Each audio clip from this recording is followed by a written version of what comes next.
Bonjour à tous, bienvenue sur Glénat Live pour cette série d'émissions sur les romans graphiques. Et ce coup-ci, nous allons parler de la musique dans les bandes dessinées.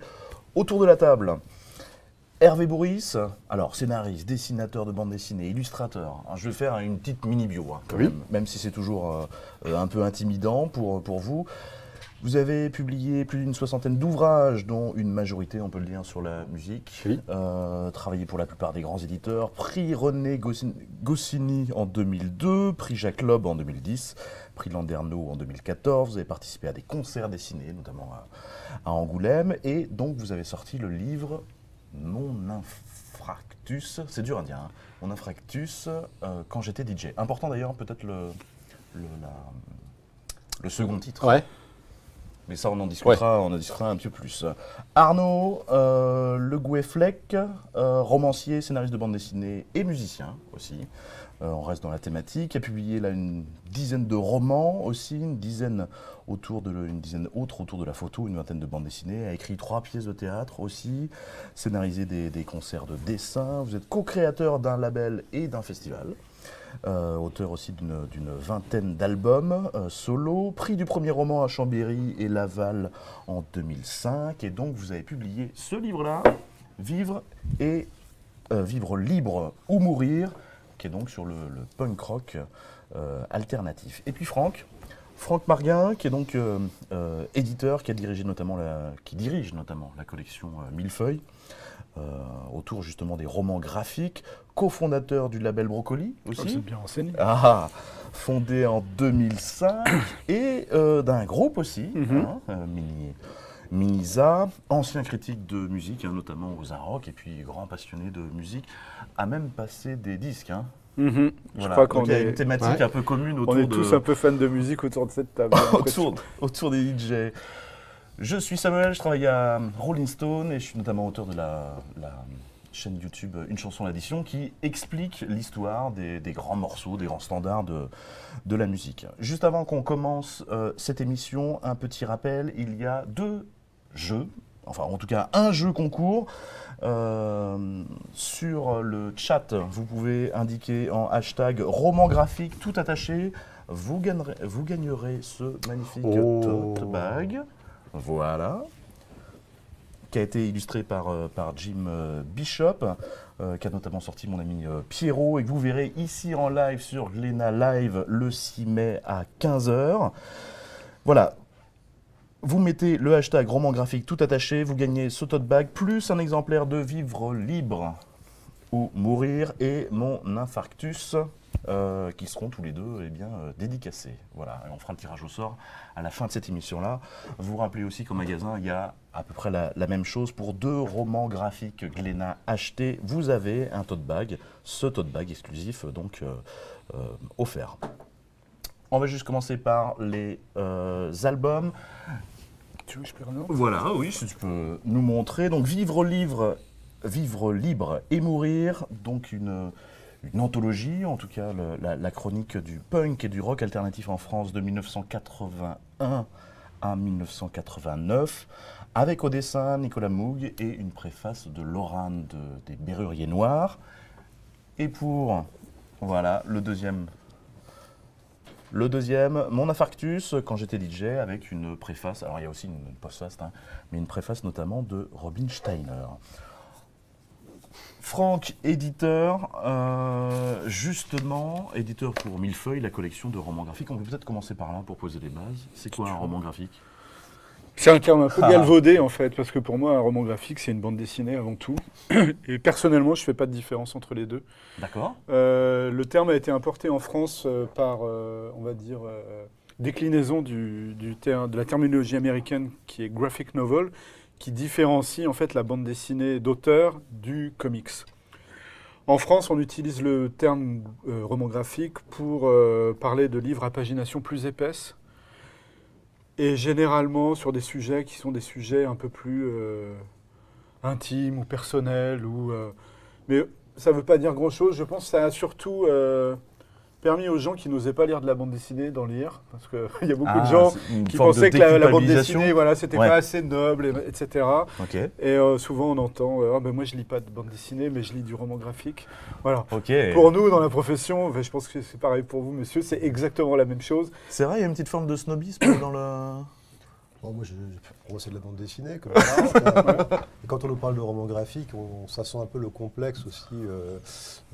Tu vois, roman. Donc, balayons les complexes et bande dessinée, c'est très bien pour désigner. Enfin, je sais pas ce que tu en penses. Mais... Oui, je sais pas, ça se rapproche au livre d'auteur en fait, quoi. On considère qu'un roman graphique c'est associé à l'auteur, qu'on met en avant, alors que j'ai l'impression qu'une série c'est plus la série, le nom de la série qui est mis en avant, enfin j'en sais rien. C'est un truc marketing quoi finalement. Oui, Quand vous vous présentez, vous dites auteur de bande dessinée ou vous dites auteur de roman graphique? Ça dépend de la soirée. Ça dépend si tu demandes un prêt à la banque. Non, moi je dis bande dessinée. J'ai jamais utilisé ce terme. Scénariste de BD. Pareil, je suis éditeur de bande dessinée. Alors, vous parliez de l'image que pouvait avoir la bande dessinée. Elle existe encore, ça, cette image de oh mon Dieu, c'est pas forcément un art. De moins en moins. De moins en moins, Et quand même. justement, c'est là où l'arrivée du roman graphique, entre guillemets, a été vraiment bénéfique. C'est-à-dire que ça, quelque part, anoblit le genre artistique dans lequel nous travaillons tous les trois. Mhm. Et aujourd'hui, plus personne n'a honte de dire « Ah, mon fils ne lit que des bandes dessinées ». C'est terminé, ça. Ouais. Voilà. Et je pense que le roman C'est graphique... même plutôt classe. Ouais. Enfin, moi, Ah ouais, ouais. jamais on m'a dit non. Non, par contre, les gens disent j'en lis pas tout ça, mais c'est pas du tout péjoratif. Il y a même pas mal de gens qui pensent que ah oui, ça marche bien, ça, parce qu'ils pensent à Astérix, tout ça. Donc en fait, il y a des gens qui pensent que t'es blindé en fait. Ce qui n'est pas vraiment le cas. Mais non, il n'y a aucun problème, même je sais pas, mon médecin ou n'importe qui, quand on dit ça, c'est plutôt un sourire, il y a un truc très positif. Ah, cool, genre c'est un métier passion, tout ça. Oui, on tente pas de dire plutôt illustrateur ou. Pas du tout. Métier, Non, c'est même plutôt classe, franchement.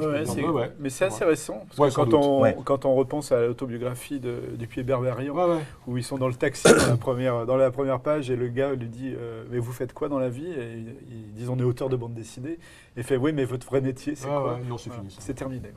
Et Dieu merci. Alors justement, en parlant de bande dessinée ou de roman graphique, toi Hervé, il y a une majorité de tes ouvrages qui traitaient la musique. Pourquoi? Ça te brûlait? Je sais pas si c'est vrai ça. Ah, c'est vrai? Alors c'est moi qui le ressentais comme ça. Non, il y en a beaucoup, mais bon, enfin je le fais souvent, donc je ne vais pas tergiverser. Mais pourquoi? J'en sais rien. En fait, j'ai toujours écouté de la musique comme tout le monde. Chez moi, j'avais un grand frère qui avait 10 ans de plus que moi et qui laissait toujours traîner des rock et folk, qui lisait beaucoup de trucs. Donc c'était habituel, quoi. J'ai toujours associé le livre qui parle de musique à la musique, quoi. Je savais que ça existait et je savais que c'était cool. Donc tout petit, je feuilletais les rock et folk, tout ça. Je me rappelle d'une couve avec le téléphone, ils étaient nus.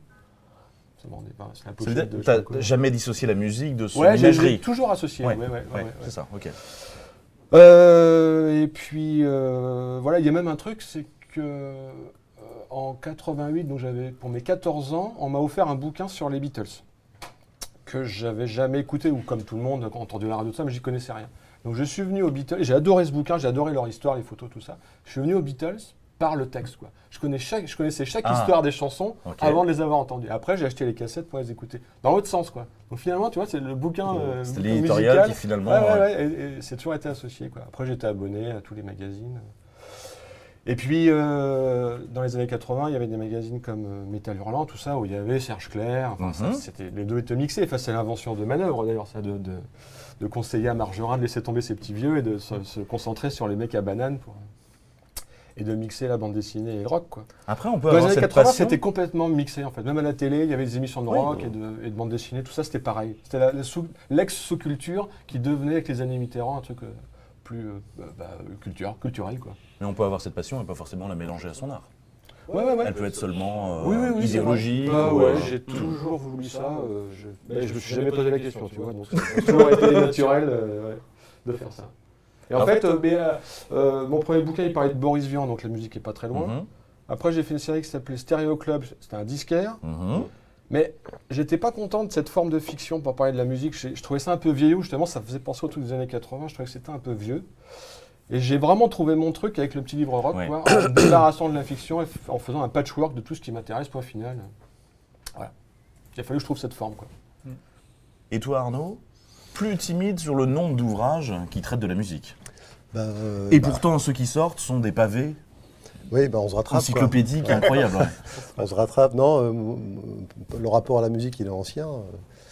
Mais la rencontre entre l'idée d'écrire sur la musique, c'est justement, c'est pour ça que je peux faire une transition habile avec ce que vient de dire Hervé Boris à l'instant, c'est le petit livre rock d'Hervé Boris. J'étais au Québec j'étais au Québec en voyage, mais je ne sais pas, j'essaie de mettre un peu de détails typiques dans l'interview. J'étais au Québec et mon frère m'offre le petit livre rock que tu avais fait, et je l'ouvre. Et je me prends une claque parce que c'est la première fois que je vois quelqu'un de ma génération aborder en bande dessinée la culture qui est la nôtre, quoi. Enfin, t'autorisant toi-même à peut-être le faire un jour? Ouais, c'est un déclic qui te dit, mais en fait, c'est une approche narrative moderne, quoi. Vous fûtes moderne avant les autres. Et donc, je me dis, ça m'a vachement marqué. J'ai adoré le ton, quoi. Le ton graphique, le ton qu'il utilisait. Et quelques années plus tard, quand j'ai rencontré Nicolas Moog, ça faisait un petit moment que j'essayais de faire quelque chose autour de la musique, en suivant un peu cette idée-là. Mais il a fallu cette rencontre avec Nicolas, qui a été favorisée par la rencontre avec les gens de la revue dessinée. Parce qu'en fait, on s'est retrouvés embarqués dans l'aventure de la revue dessinée avec le premier numéro. Ouais, d'ailleurs, comment ça s'est passé? C'est eux qui sont venus te chercher ou c'est toi qui as proposé? Tu sais que Chris, le scénariste brestois bien connu, est brestois, et c'est lui qui m'a mis le pied à l'étrier dans la bande dessinée. Parce que rappelons, pour ceux qui ne savent pas, que tu es brestois aussi. Je suis brestois aussi, et quand j'ai commencé à faire du scénario de bande dessinée, c'est Chris qui m'a aidé. Je lui ai demandé quelques conseils. Et donc, quelques années plus tard, il est revenu me voir en me disant, on lance une revue et tu pourrais faire quelque chose sur la musique dans la revue. Et alors, évidemment, je dis, ouais, super. Avec qui est-ce que je vais faire ça? Et c'est Sylvain Ricard, qui était rédacteur en chef, je ne sais pas, c'est ça. Je ne sais pas s'il est toujours sous ce titre, sous cette appellation-là. En tout cas, il est toujours dans l'équipe. Sylvain nous a mariés avec Nicolas Moog. Il me dit, je connais un gars qui s'appelle Moog, qui vient de Metz, de l'autre côté, donc. Et je suis sûr que vous allez bien vous entendre. Et le moins qu'on puisse dire, c'est qu'il a eu le nez creux, parce qu'on s'est vraiment super bien entendu, à tout point de vue, quoi. Quand on a fait Underground, le premier truc que j'ai demandé à Nicolas Moog, c'est quel était son vrai nom. Et en fait, c'est son vrai nom. C'est son vrai nom, C'est hyper prédestiné, quoi. D'ailleurs, il ne fait pas de synthé, par contre. Non. Underground, pour préciser, qui est un ouvrage, effectivement, sur lequel tu as travaillé, et qui est juste avant celui-ci. Et n'oublie pas que tu avais fait un livre, on avait fait ensemble un livre avec Marc Malès sur Vince Taylor. C'est peut-être le premier livre que tu as fait sur la musique. Oui, je crois, effectivement, c'est le premier. Enfin, même si ton héros de Soucoupe avec Obion était un amateur de jazz aussi. Ouais, mais il y avait Nevenoé aussi. La musique, oui, il y a eu un bouquin sur Nevenoé, qui est une coopérative musicale bretonne des années 70. Et finalement, si on remonte depuis que je fais de la bande dessinée, le chanteur Son Nom, c'était déjà l'histoire d'un chanteur de charme des années 30 qui a vraiment existé. Et dans la première BD Villebrequin avec Obion, il y avait déjà l'histoire d'un cambrioleur qui jouait de la trompette. Bon voilà, donc c'est toujours là quelque part, un peu comme toi, je tournais autour, puis à un moment l'idée est venue, suite donc, au petit livre rock, d'en parler de manière directe, quoi. Voilà. Alors comment vous découvrez tous la musique? C'est un grand frère, alors vous le racontez plus ou moins parfois dans vos ouvrages, mais... Vas-y Franck. Allez Franck. Ou comment vous l'avez appris? Alors moi, j'ai l'impression depuis que je suis né, je suis sensible à la musique d'une manière. Et mon père écoutait peu de musique, mais on écoutait ensemble Renaud ou Brel ou Brassens. On se faisait des soirées, on se mettait devant l'électrophone et on écoutait les disques ensemble comme ça. Non, moi c'est vraiment à l'adolescence, et ce qui m'a passionné, c'est la découverte de la New Wave d'abord. Donc The Cure, je suis typiquement dans l'âge. Tu avais la coiffure de Robert Smith, vraiment? Et puis petit à petit, ce qui me passionne en fait, c'est l'underground. En fait, c'est vraiment ça. C'est l'ambition de découvrir des trucs que personne connaît. Et pour le garder comme trésor pour soi? Ouais, pour le partager. En fait, pour essayer de se recréer une petite communauté. Okay. Et puis surtout, je suis sensible. Ça, musicalement, on ne peut pas expliquer pourquoi on est plus sensible au jazz ou à la musique concrète. Et moi, tout de suite, je tombe en accord avec tout ce qui est cold wave, le punk, le post-punk, la musique électronique belge des années 80, etc. Et voilà, et à 16 ans, je fais ma première émission de radio, où j'ai toujours eu cette ambition je fais ce métier d'éditeur aussi pour la même raison. C'est que ce qui me plaît le plus dans ma vie, en fait, c'est de faire découvrir des choses que j'aime à d'autres gens. C'est pour ça que j'ai fait de la presse, c'est pour ça que j'ai fait de la radio, c'est pour ça que ce métier d'éditeur me passionne autant, c'est travailler avec des créateurs, les aider à concevoir un objet culturel et à le faire découvrir à d'autres gens. Voilà. Et dans la musique, c'est pour ça que depuis toujours, que j'ai créé un petit label, que j'ai fait une émission de radio, que j'ai fait de la presse. C'est vraiment l'idée de transmettre, un peu comme Serge Danet a une expression très célèbre il se disait passeur. Voilà, moi c'est ça qui m'a... Et en musique, c'est ça. Faut pas venir chez moi, je suis tout le temps en train de faire chier les gens, de faire écouter plein de disques. Tu laisses même pas un morceau en entier parce que tu as envie de faire écouter le suivant, etc. Enfin, vous connaissez ça. Tu aurais fait un très bon journaliste, ouais. Mais effectivement, moi, c'est parce qu'on m'a raconté beaucoup d'histoires que j'ai eu envie d'en raconter. Vous, il y a un choc comme ça, c'est dû aussi à influence de la famille ou justement pas ou... La musique en tant que telle, nous, on écoute beaucoup de musique. Alors, j'ai un grand frère et une grande sœur. Ça aide, ça ou pas? Oui, à mort, bien sûr. Oui. Donc, on écoutait beaucoup de musique ensemble. Et c'est aussi, quand j'étais petit, c'était le début des radios libres. Il y avait beaucoup de musique, beaucoup plus de musique que juste avant. Justement. Et la musique commençait à arriver partout. Voir des groupes qui tenaient des émissions. Et donc mon frère, lui, était plus branché rock. Ça a été un des premiers lecteurs des Rock en 86. Vraiment, il y avait des disques de Sonic Youth qui traînaient dès cette période-là quand même. Et ma sœur était plus pop, mais du coup, moi, mes goûts, c'est vraiment les mélanges des deux. Quoi. En 86, ma sœur écoutait Dao et mon frère Sonic Youth, et j'aime les deux, quoi, en fait. Donc ça fait un spectre assez large et intéressant, ce qui fait que moi, je suis aussi fan de mainstream que d'underground, justement. J'ai pas de problème avec ça, je m'arrête pas du tout à ça. Enfin, je m'arrête pas. Oui, voilà, vraiment. Non, certains en font des chapelles. Je suis pas spécialisé comme toi là-dessus. Moi, je me suis beaucoup ouvert après. Non, j'imagine. Disons que c'était le premier chemin. Je n'ai pas dit ça pour t'embêter. Je sais bien. Voilà. Puis après, j'ai fait de la musique comme musicien médiocre, amateur, dans mon garage. Comme j'avais la batterie, forcément, c'était chez moi. À l'époque du grunge, on va dire. C'était ambiance Pixies, tout ça. Nirvana. Mais on a fait des fêtes de la musique ou quelques concerts, mais ça s'est arrêté là, quoi. Et puis voilà. Et puis je suis vraiment devenu zinzin de musique jusqu'à acheter. Alors c'est cette période-là. Disons que il y a eu cette période des Beatles où j'écoutais vraiment beaucoup de trucs des 60s. C'est ça, parce que je veux dire, là tu cites Pixies, tu cites Nirvana, et pourtant, par exemple, dans tes livres, il y a beaucoup de choses qui reviennent à l'Angleterre quand même. Voilà, c'est ça. Retour à Liverpool, les Beatles. L'Angleterre ou aux États-Unis, d'ailleurs. Après, je me suis ouvert à tout. Maintenant, le Britbook, etc. Voilà. Mais à l'origine, après la période top 50, j'ai eu un premier choc, c'était la house music commerciale anglaise en 88, S-Express, Bomb the Bass, tout ça, mais quand même qui était super cool, qui est toujours très bien.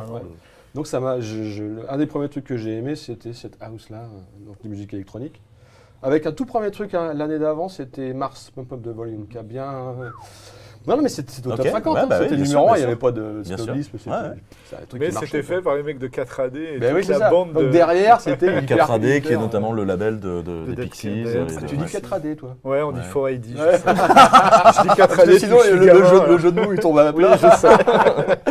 Et les B52? Ouais, tout à fait. Non, c'est pas vrai. Et U2. Enfin bon. UB40. Bon, c'est bon, j'ai fini.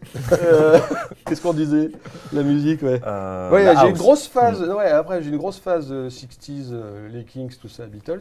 Et je suis revenu à la musique de mon époque avec les Pixies. Voilà. Puis les Pixies, juste après, il y a avec leur reformation? Ah non, pas du tout. On est en 90. Tu veux tout savoir? Au Mammouth, à côté de chez moi, ils soldaient tous les vinyles. Ils ne voulaient pas entendre parler. Donc il y en avait plein de vinyles à 5 francs. 5 francs, c'est vraiment rien. 5 francs un Et Pixies. il y avait Bossa Nova et Doolittle. Je les ai pris pour découvrir, j'avais entendu parler. Puis c'est parti après là. Donc là, après, je me suis mis à tout le rock. Oui, ça veut dire que tu n'as jamais connu ce courant-là, avec par exemple des interviews de Kurt Cobain qui dit « Mais vous savez, j'ai pris Mais non, parce que c'était avant. Couplet calme et refrain énervé, je l'ai pompé des Pixies, etc. » Non, parce que c'était avant, c'était en 90. Ça existait Nirvana, mais moi je ne connaissais pas. Et voilà, puis après, je me suis mis à écouter Bernard Lenoir, qui était très, très, très important. Animateur sur À France lire les Inter, ouais. rock, Mhm. à acheter tous les trucs cool anglais, New Musical Express. Voilà, et là, je commençais à suivre l'actualité musicale au quotidien, quoi, vraiment tout le temps. Donc un brevet de médias ou de documentation. Je connaissais ouais. tout, je savais tout ce qui sortait. Voilà. Et après, je me suis vraiment calmé par rapport à ça. Moi, contrairement à toi, je pense qu'être toujours très pointu sur tout ce qui se passe, moi, j'ai lâché, quoi. Mais alors sans jamais vouloir devenir journaliste du coup. Non. Dans ce domaine. Ouais, ok. Non, parce que mon truc, ça a toujours été la bande dessinée. Bah ouais, bah ouais. Je savais pas, par contre, que j'allais mélanger les deux. Ok. Mais non, je voulais faire de la bande dessinée, quoi. Et ça n'a pas été si simple que ça, parce que j'ai commencé la bande dessinée, j'avais presque 30 ans. Donc, mais journaliste, non, mais j'étais très friand, je lisais sûrement tes articles, c'était quand toi Non, moi j'ai écrit un tout petit peu aux Inrock, mais c'était assez récemment en fait. Ah, ok, Ouais, d'accord. ouais, c'était il y a quoi, 8-9 ans. Avant que c'est Ah, Christophe Comte, qui est un copain, qui m'a D'accord. demandé Ah oui, d'écrire. Et en fait, j'ai arrêté quand Christophe est parti. ok. Donc j'ai fait 2 ans, hein, c'est tout. D'accord. Non, Je croyais que c'était jadis. Non, jadis, j'écrivais dans Octopus, Je connais pas. dans des trucs très spécialisés. Moi, je assez- lisais Magic, sinon. Dans des choses Mouvement comme ça. aussi. Ah oui. Non, j'ai jamais écrit dans Magic. Et le truc dont je suis le plus fier, c'est que j'ai collaboré avec Mishka Sayas à l'écriture du dictionnaire du rock. Ouais. Enfin, la deuxième version, le nouveau dictionnaire du rock. Et Pas dans aussi le premier. animateur de France Inter. Ouais. Et ça, on a travaillé 5 ans sur ce bouquin, C'est et c'est dingue. une aventure Ouais. formidable, quoi. Ah, ouais. Ouais. Voilà. Comme agréable d'avoir un éditeur qui s'y connaît. Ah bah dans oui, cette non, mais ça, il n'y a matière. pas de doute. Hein. Ouais. Et Arnaud, toi, est-ce que c'est pareil, c'est la presse dont tu vas t'abreuver pour un... Pas du tout. Non, moi, chez moi, on écoutait Georges Brassens, ce genre de... Ça m'a vachement marqué d'ailleurs. Et après, au lycée, j'écoute Cure. D'ailleurs, c'est l'année où sort l'album Disintegration. Ah oui, que t'es j'ai plus jamais jeune lâché. que moi, toi. Ouais. C'est pas ça que je voulais dire. J'ai bien compris. Et j'habitais dans un village de Normandie qui s'appelait Saint-Hilaire-du-Harcouët. Et bon, c'était difficile d'avoir accès à certaines offres culturelles. Et donc, je découvre le rock'n'roll par une cassette dans un bar. Une cassette laissée par un gars qui vit dans une caravane avec une malle de vinyle. Et que tu racontes d'ailleurs dans le livre. Je raconte dans le livre, et donc dans Underground, j'en parle. Oui, j'en parle aussi un peu dans Vivre libre ou mourir, parce que bon, évidemment, il y a toujours un point de départ à toutes ces aventures. Et c'est pour ça que je vous pose la question. Voilà, ça cristallise pas mal de choses.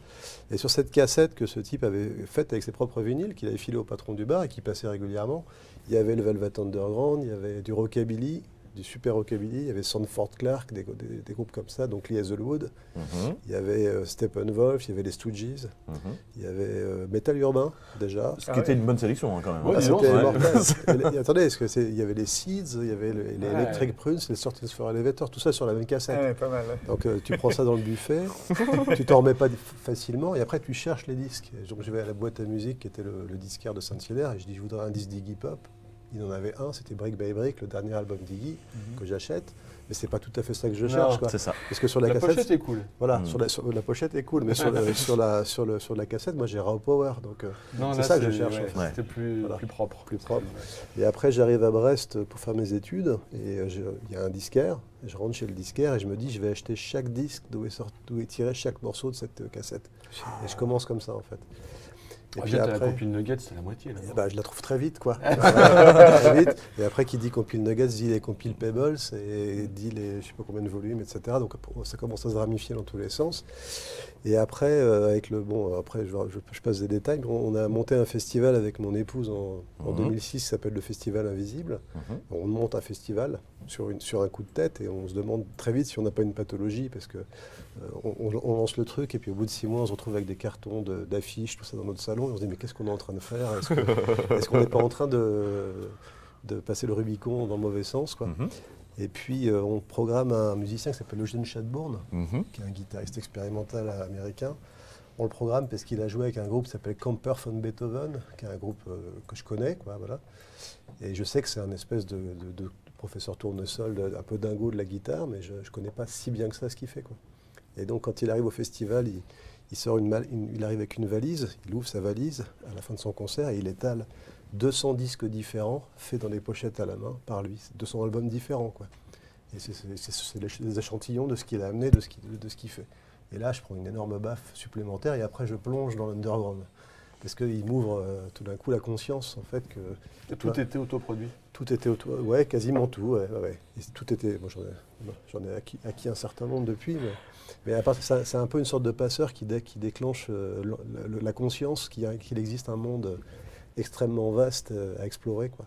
Et à partir de là, je me déconnecte un peu de l'actualité musicale et je plonge dans l'underground, quoi. Voilà. Tu prends le maquis. Un peu, ouais, c'est vrai. D'ailleurs, dans ton ouvrage, toi, Hervé, on sent qu'il y a un vrai sentiment amoureux par rapport à la musique. Est-ce que c'est le même que tu entretiens? Tu dirais ça, le mot amour? Parce qu'il y a même des rapports possessifs que toi, tu as avec... Je sais pas si c'est... ça faudrait que j'y réfléchisse, mais en tout cas, c'est un carburant quotidien, quoi. C'est un fil rouge dans ta vie? Ouais, c'est un fil rouge et c'est même presque une motivation pour se lever le matin. C'est-à-dire, je me lève le matin, je pense à ça. Je pense à tel disque, à tel artiste. Et le fait qu'il y ait des artistes comme Sonra ou Shadbourne, c'est un super levain pour se lever le matin. Je me dis, qu'est-ce que je vais pouvoir découvrir? Enfin, c'est une espèce de drogue, en fait, plutôt, quoi. Ouais. D'ailleurs, vous remarquez que quand on écoute certaines musiques, on se replonge directement dans l'époque, l'esprit dans lequel on était, que c'est des vrais cristalliseurs. Il y a des trucs qu'on ne peut plus écouter parce que c'est associé à une période dégueulasse. Moi, j'ai des trucs qui font tellement souffrir. Mais des super disques, hein, que tu veux c'est plus pas jamais possible, écouter. quoi. Tu peux pas. Ouais, ça encapsule l'émotion du moment et c'est toujours dedans. Et on n'oublie pas, hein, c'est des choses qui marquent à vie, ça. Et grand débat, est-il nécessaire de pratiquer de la musique pour pouvoir en parler, pour pouvoir la décrire? Pas du tout. C'est toujours ce qu'on dit les critiques culinaires, hein, en disant mais je suis capable d'analyser un plat sans forcément être le plus grand des cuisiniers. Je parle cuisiniers. beaucoup de sexe, par exemple. Génial. Mais non, mais c'est comme reprocher à un critique de cinéma, genre ouais, mais t'as qu'à faire des films avant de parler. Non, surtout pas. Ton métier, c'est d'être critique. C'est pas d'être musicien. Il y en a qui ont fait les deux, il n'y a pas beaucoup. Mais oui, non, bah si, il y en a pas mal qui ont réussi. Ouais. Mais Et pourtant, tu dis ça en ayant été aussi à la tête d'un label et en mais donnant des coups de pouce à la création. Mais ça n'a rien. Comment dire, c'est des activités différentes. Ok.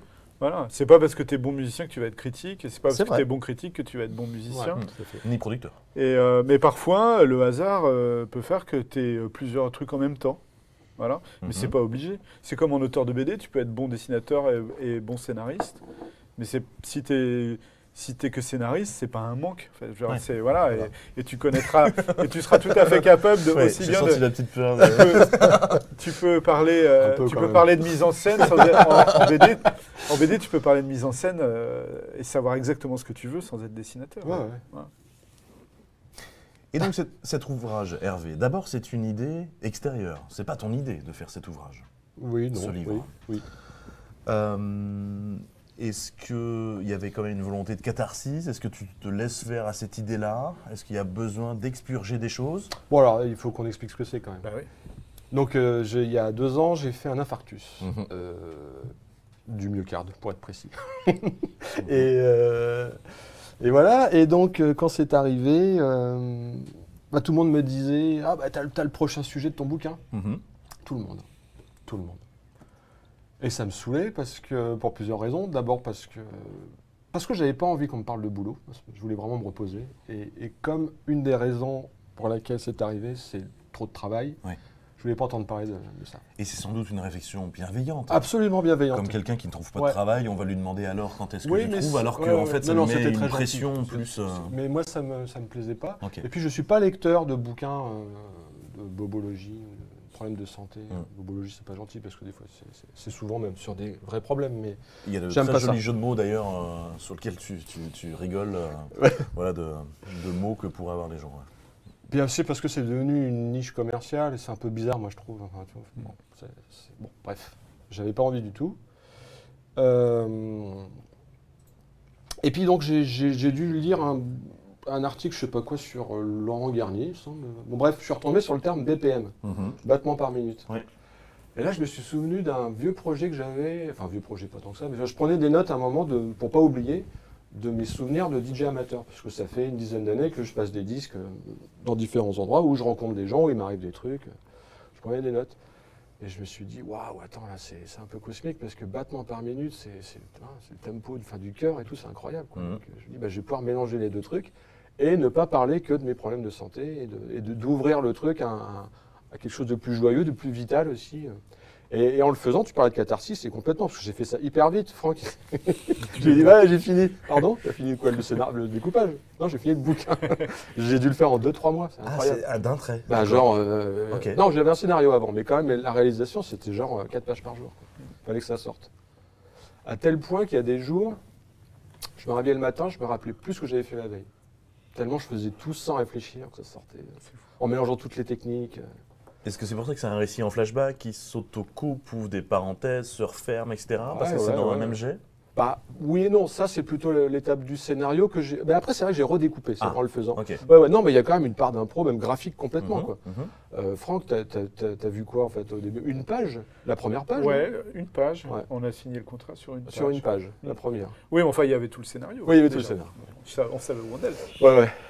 Et puis voilà. Puis Et toi, en tant qu'éditeur, tu as la promesse de ce mélange entre la vie DJ et... Alors moi, j'étais ravi parce que, en fait, ça fait 25 ans que je fais ce métier maintenant, et le hasard veut que j'avais jamais rencontré Hervé, on se connaissait pas, et j'avais lu quasiment toute sa production, et j'aimais beaucoup son travail. C'est toujours le cas maintenant. Et, la petite suée aussi. et je reçois un jour un mail d'Hervé Bourris en me disant, ben voilà, j'ai un scénario, j'aimerais bien vous le proposer pour la collection Millefeuille. Donc je partais déjà avec un a priori positif. Et puis j'ai lu, parce que tu es pas avare quand tu envoies un scénario, il y a vraiment, tu sais vraiment sur quoi tu t'engages, il y avait vraiment déjà tout. Je trouvais ça extrêmement touchant. Déjà, ça réveillait en moi cette fibre d'amateur de musique et de DJ amateur également, donc ça me parlait. Mais surtout, je trouvais que c'était un livre dans lequel Hervé se livrait énormément avec, comment dire, d'une manière plus frontale que d'habitude. Parce que souvent, tu parles de toi dans tes livres, mais tu mets toujours plein de, par pudeur, je pense, tu mets toujours plein de carapaces, plein de... Et donc, du coup, ça entraînait enfin, voilà, je trouvais ce livre vraiment d'une sincérité très émouvante, quoi. Ça m'a vachement plu, on s'est téléphoné, on s'est rencontrés, je crois, au Festival d'Angoulême après, et puis c'était à peu près à ce moment-là. Et puis, ben voilà, je veux dire, ce livre, j'avais l'impression vraiment qu'il était fait pour moi, quoi. C'était, il y avait ce côté exploration de l'intime qui est très en relation avec le roman graphique, justement, ce que j'essaie de développer avec la collection. Et en même temps, il y avait cet amour, j'allais dire passionné, mais névrosé de la musique, qui fait qu'on se retrouvait parfaitement là-dessus, quoi. Une belle rencontre. Ah, ça. Et toi, du coup, Arnaud, est-ce que sa volonté de faire une encyclopédie, est-ce que c'est de poursuivre aussi Underground, qui était l'album juste d'avant? Comment vient l'idée de ce livre? C'est une discussion avec Franck. Aussi, d'accord. Parce qu'en fait, Franck et moi, on travaille ensemble depuis 2007 ou 2000, quelque chose comme ça.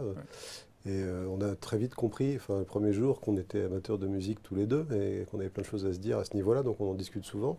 Et c'est Franck qui m'a mis sur la piste. Et je trouve que ça s'est fait comme ça. Tu m'as dit, Je te passais un coup de fil. Qu'est-ce que tu penses Qu'est-ce qui vous intéressait? C'était de faire une encyclopédie, une anthologie, de te faire un devoir de mémoire Je pense que c'est parce que Franck, il avait vécu ça, et que moi aussi. Moi j'ai vécu en direct. Il a vécu en direct, moi par ricochet, comme je raconte au début de la BD. Mais quand, tu me diras si je me trompe, mais enfin en tout cas, il y a quelque chose à raconter, quoi. Et moi personnellement, en plus, je voulais savoir qu'est-ce qui s'était passé, parce que je l'avais vécu que par... comme si c'était passé à côté, tu vois, comme une sorte de comète qui te frôle et puis tu sais pas ce qui s'est passé. Donc voilà, on a discuté et puis ça a pris quoi, une seconde à se décider, quoi. Et les deux axes qui nous motivaient le plus, tu me rattraperas si c'est pas ça, c'était à la fois ce côté des mecs qui partaient de rien, qui enregistraient dans leur garage et qui photocopiaient eux-mêmes leurs pochettes de disques en noir et blanc sur les photocopieurs de leurs parents, qui ont réussi à créer un empire, quoi. C'est-à-dire qu'ils sont partis de rien et ils ont terminé en chantant au Zénith ou en passant à Nulle part ailleurs chez Gildas, en commençant dans leur garage. Donc ça, c'était ce côté do-it-yourself vraiment poussé à l'extrême, c'était pour nous vraiment la quintessence de l'underground. Et puis deuxièmement, ce qui a tout de suite plu à Arnaud quand je lui ai proposé ça, c'était le côté social qu'il y avait dans cette histoire. C'est-à-dire que le livre ne parle pas que de musique. Non. Et il raconte C'est marrant parce que Hervé vient de sortir un bouquin sur les années Jacques Lang là, chez Casterman. Et en fait, il y a des points communs entre les deux. Parce que Lang raconte cette époque. Et c'est cette époque-là, le moment où tout change. Enfin, la gauche prend le pouvoir pour la première fois depuis plus de 20 ans. Il y a la création des radios libres. Il y a toute cette... Et à un moment dans le livre, on évoque l'espoir que ça pourrait susciter et Voilà. la désillusion. Et la désillusion, voilà. Rapide, ouais. Et donc tout ça, tout le contexte social. D'ailleurs, on l'a pas gardé, mais à un moment, on avait même envie de sous-titrer l'album une histoire sociale du punk français, pour vraiment axer. Mais après, il y en avait pas besoin. Mais ça, c'était aussi de raconter la vie de la France, quoi, de cette période-là et de la France des jeunes, enfin de celle que nous on a vécue. Et puis il y avait ce côté aussi, comme dans les films américains où il y a l'apogée, il y a le climax, et puis il y a le déclin. Et le climax, on l'a longtemps évoqué ensemble, c'est le jour où la Mano Negra décide de signer son 2e album sur une major et de plus travailler. C'était chez Bondage ou Boucherie, je ne sais plus. Chez Boucherie, merci, je confondais les deux. Et Virgin leur fait un gros chèque, ils décident d'aller signer chez Virgin. On ne peut pas en vouloir à la Mano Negra, ils font ce qu'ils veulent. Mais le mouvement est mort un an plus tard, quoi. Et ils avaient obtenu une totale liberté. Tout à fait, tout à fait, un petit bien peu. sûr. Mais et Boucherie se faisait déborder par les concerts qui venaient de plus en plus gros, donc ils pouvaient difficilement suivre. Mais ça a été considéré comme une trahison par Hadji Lazzaro malgré tout. Voilà. C'était surtout c'est une année fatidique, quoi. Les Berus font leurs 3 concerts d'adieu à l'Olympia, le même jour où, au même moment, le mur de Berlin tombe, et en novembre, la Mano Negra sort l'album Put Us Fever. Oui, il signe en 88.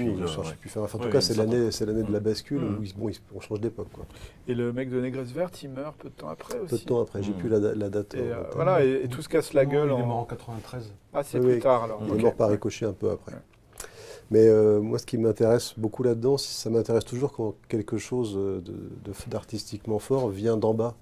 Oui, bien sûr. Soit d'en dessous, dès qu'un contenu underground arrive à la surface, et qu'il arrive tout d'un coup à connaître une certaine notoriété, la face du monde en est changée, c'est systématique.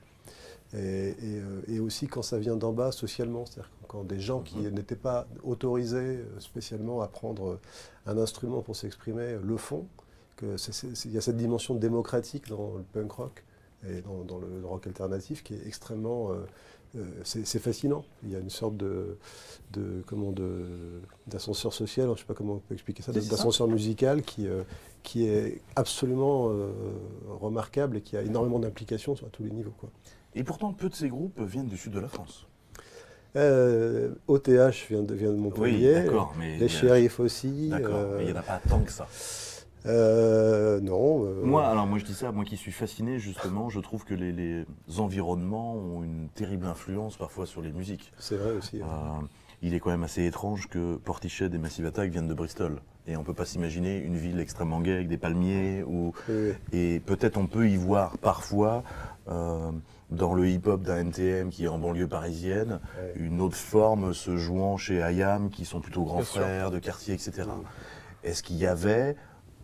on va dire quand même une majorité qui est en banlieue parisienne ou dans ses périphéries. Est-ce qu'il y a quelque chose aussi de Paris ou de ces endroits-là qui a provoqué ça? Oui, quand on a fait l'album, on a évidemment on avait beaucoup de choses à raconter sur Paris, sur ce qui vient de là, mais on a aussi fait attention à pas oublier. Alors on avait quelques groupes qui de toute façon ne pouvaient pas passer sous silence, comme OTH, qui fait que il fallait parler de Montpellier, qu'il y avait les Tugs à Angers. Tout à fait. Moi, je suis brestois, donc je suis allé voir le batteur qui a joué dans Al Capote et les Collabos, qui est tatoueur juste à côté de chez moi. Je dois juste qu'à traverser la rue et je suis chez lui. Donc tout ça, c'est... on n'a pas pu parler de tout le monde. Non. Mais on et c'est super de citer les Tugs. On a quand même essayé de montrer qu'il y avait des groupes un peu partout, quoi, d'éviter un parisianisme qui n'est souhaité par personne d'ailleurs. Mais bon, le Berrurier Noir, c'est Paris. Voilà. Et on a essayé de casser ça, mais en même temps de refléter la réalité Mais effectivement, par exemple, les Tugs, c'est un bon exemple d'un groupe qui n'est pas si connu que ça commercialement et qui pourtant a eu des liens avec Nirvana, et qui fut assez identifié de l'étranger et parfois moins en France. Oui, je le dis en tant qu'Angevin. Je suis né à Angers. Donc je préfère le dire. On en aime tous les Tugs à cette table, rassure-toi. J'aurais bien aimé savoir le choix du titre aussi, chacun. Pourquoi avoir choisi ce titre-là? C'est forcément des questions que vous vous posez. Moi, c'est mon médecin traitant, docteur Leblanc, qui prononce infractus. Donc ça m'a fait marrer parce que pour une personne du métier, c'est surprenant. Puis alors, elle l'a dit plusieurs fois au début, bon, bah, ça arrive quoi. Mais quand elle l'a dit une deuxième et une troisième fois, je dis, mais merde, elle dit vraiment comme ça. Bon, bref. Et puis bah, quand j'ai été DJ, voilà, pour mélanger les deux concepts et qu'on comprenne bien qu'il y a deux axes. Mais bien avoir un sous-titre qui se révèle qu'après. Et ne pas dévoiler Après, il y a le visuel, on voit bien qu'il ça mixe, il y a du cœur. On a mixé les deux, justement, comme dans le livre, quoi. Et toi, alors? Bah, c'est une discussion avec Franck aussi, il me semble. Ouais. On a... Bon, vas-y, raconte. Non, mais on cherchait un titre qui soit aussi titre d'une chanson des Berus, si possible. Donc on a pensé à Conte cruel de la jeunesse, mais c'était trop long. Et puis Vivre libre ou mourir s'est imposé très, très vite. Et puis on a sculpté un sous-titre. Comme tu disais, on a hésité à préciser l'histoire sociale. Voilà. Ça nous a paru intéressant d'associer le mot punk et le mot rock alternatif, parce qu'il y a un glissement en fait, dans cette histoire entre ce qui est au départ le punk, puis petit à petit ça fait appeler rock alternatif, parce qu'il faut bien trouver un terme pour désigner toute cette galaxie de groupes qui, peut-être pour certains, n'ont plus grand-chose à voir avec le punk des origines. Mais et déjà certains s'engueuleraient sans doute sur même la définition du mot punk. On peut s'engueuler ad vitam aeternam. Oui, je pense. Et rock, ni punk ni rock alternatif ne vont de soi. Ouais. Bon, on pourra en parler pendant des heures, mais le punk, ça m'a toujours apparu être une étiquette un peu... une étiquette marketing, quoi. Du punk. Il y a cette compilation qui est sortie chez Frémo et Associés qui s'appelle Punk Rock 1929-1962, je crois, un truc comme ça, qui est un triple CD que j'ai acheté. Bon, c'est fascinant. Déjà, le titre, il y a une forme d'humour à froid, terrible, mais voilà, il compile des morceaux qui remontent presque au jazz des origines, jusqu'au rockabilly, jusqu'au rock garage, qui sont de toute évidence déjà du punk. Donc bon, le punk, c'est un moment précis où on décide de mettre un nom sur quelque chose qui tout d'un coup explose dans les médias. Mais bref, donc on peut en discuter, on peut sans arrêt... pour toi, qui est l'inventeur du punk? Histoire de sacher avec tout le monde. Je pense que ça doit remonter même à la fin du 19e. Je pense que dans les mouvements zutistes, tous ces espèces de post-romantiques noirs, un peu starbés, il y avait déjà ça. Le terme, la popularisation du terme, c'est Lenny Kaye quand même. Ah bon, c'est lui qui, avec la compil Nuggets. Avec la compil il parle de groupes punk. Des garage punkers, quoi. Okay. C'est vraiment lui, puis après, c'est repris par tout le monde. Après, Dermati, tout ça. Peut-être moins dans le rock alternatif, mais typiquement dans le punk, est-ce qu'on parle avant tout d'une philosophie ou d'une musique? Là, c'est quand même là où ça se mélange. C'est là que tout est mélangé. Oui. Et quand je leur ai posé la question à toutes les personnes que j'ai interviewées pour faire cet album, c'est la question finale, qu'est-ce que c'est que le punk? Et il y en a pas vraiment un seul qui m'a répondu que c'était un mouvement musical. Il me répondait plutôt que c'était une philosophie, une attitude, ou comme disait Karine Mistiti, la danseuse, une des danseuses des Berus, elle disait le punk, c'est inventer sa vie. Et l'inventer soi-même. L'inventer soi-même, c'est conquérir sa liberté. Donc en fait, c'est un terme nécessairement nébuleux, et qui, associé au rock, signifie un rock libre, un rock venu d'en bas, un rock qui déboule, qui casse tout, quoi. Et qui ne respecte aucun des codes du business, quoi. C'est ça, le punk. Et donc, il est peut-être normal qu'il meure aussi, non? C'est une musique de marge, une fois portée dans la lumière. Est-ce qu'elle ne doit pas revenir à un moment dans sa marge? Ce monstre-là ne meurt jamais. Je pense que c'est une énergie absolument immortelle. Je suis d'un naturel optimiste. Mais je crois pas qu'on peut. Je crois que c'est quelque chose qui revient, qui est nécessaire en fait. Comme une sorte de. On défend l'idée dans l'album que c'est une sorte de virus qui se réactive dès qu'il y a besoin qu'il se réactive. Et je pense que c'est ça le punk, c'est un virus. Donc il n'y a aucune raison qu'il disparaisse. Ça se finit même quasiment là-dessus. Ouais. Mais ça mute par contre comme un virus, donc ça prend de nouvelles formes. Oui, bien sûr. Et c'est un peu comme le mot poésie, quoi. Dès qu'on définit ce que c'est que la poésie, qu'on a bien défini la poésie, c'est mort, quoi. Donc les poètes vont inventer autre chose, etc. Pour moi, le punk s'arrête, à partir du moment où les mecs apprennent à jouer, en fait. Ah oui, c'est ça, c'est comme la musique industrielle. Mais en fait, ce qu'il faut dans ces mouvements-là, c'est que les mecs sachent pas jouer. Parce que c'est quand ils savent pas jouer qu'ils trouvent justement des solutions et qu'ils inventent des choses. Et moi, ce que je préfère de Berrurier Noir, c'est les 2 premiers concerts à Palikao, là, qui avaient été à l'époque enregistrés sur cassette, qui ont été réédités depuis. Tu sens une énergie, d'une brutalité, un truc qu'ils n'ont jamais retrouvé après. C'est sidérant. Et quand Arnaud a interviewé toute cette bande, les mecs de Beru lui ont dit, et Je le savais pas. Et ils lui ont dit, mais nous à l'époque, on n'écoutait pas de punk, on écoutait de la musique indus, on écoutait Throbbing Gristle, on écoutait Suicide, on écoutait SPK et des trucs comme ça. Et en fait, il y a la même brutalité, la même énergie dans les trucs du tout début. Et puis quand les mecs savent jouer, ils vont signer chez des majors et puis c'est fini, quoi. Oui, ou un Iggy Pop qui entend les presses hydrauliques de Detroit et qui veut reproduire les gestes et mécaniques. La rythmique de She's Lost Control de Joy qui est fait avec un aérosol et des trucs comme ça. Enfin, après, c'est des idées de studio aussi, hein. Mais c'est toujours mêler les bruits de son environnement et les traumatismes de l'endroit dans lequel on grandit dans sa musique, quoi. Je peux parler de reggae. Ouais. Quand Lee Scratch Perry, le producteur, le Salvador Dali jamaïcain, c'est ça. Hein, c'est un mélange entre Louis de Funès et Salvador Dali. Ouais. Je vois pas. Au début, il est joueur de domino. Je la fais courte. Et il a un accident de vélo en se rendant d'un spot de domino à un autre spot de domino. Il se cogne la tête contre la route. Il entend un dans sa tête. Et il dit, bon après il racontait aussi beaucoup d'histoires, qu'il entend une voix qui lui dit « Tu vas aller voir le roi des pierres ». Et le roi des pierres, Kingston. Donc il dit « Je dois aller à Kingston ». Il va à Kingston et il rentre dans le business du reggae. Et dans le dub, on entend toujours ce son. Alors peut-être qu'il a reconstruit le souvenir a posteriori, mais c'est ça, c'est une intuition primitive. Et ensuite tu cherches le moyen de la concrétiser en son. Donc ça c'est punk aussi, quoi. Lee Perry, c'est l'invention du dub. Donc ça n'a rien à voir avec un genre musical, je trouve. Voilà.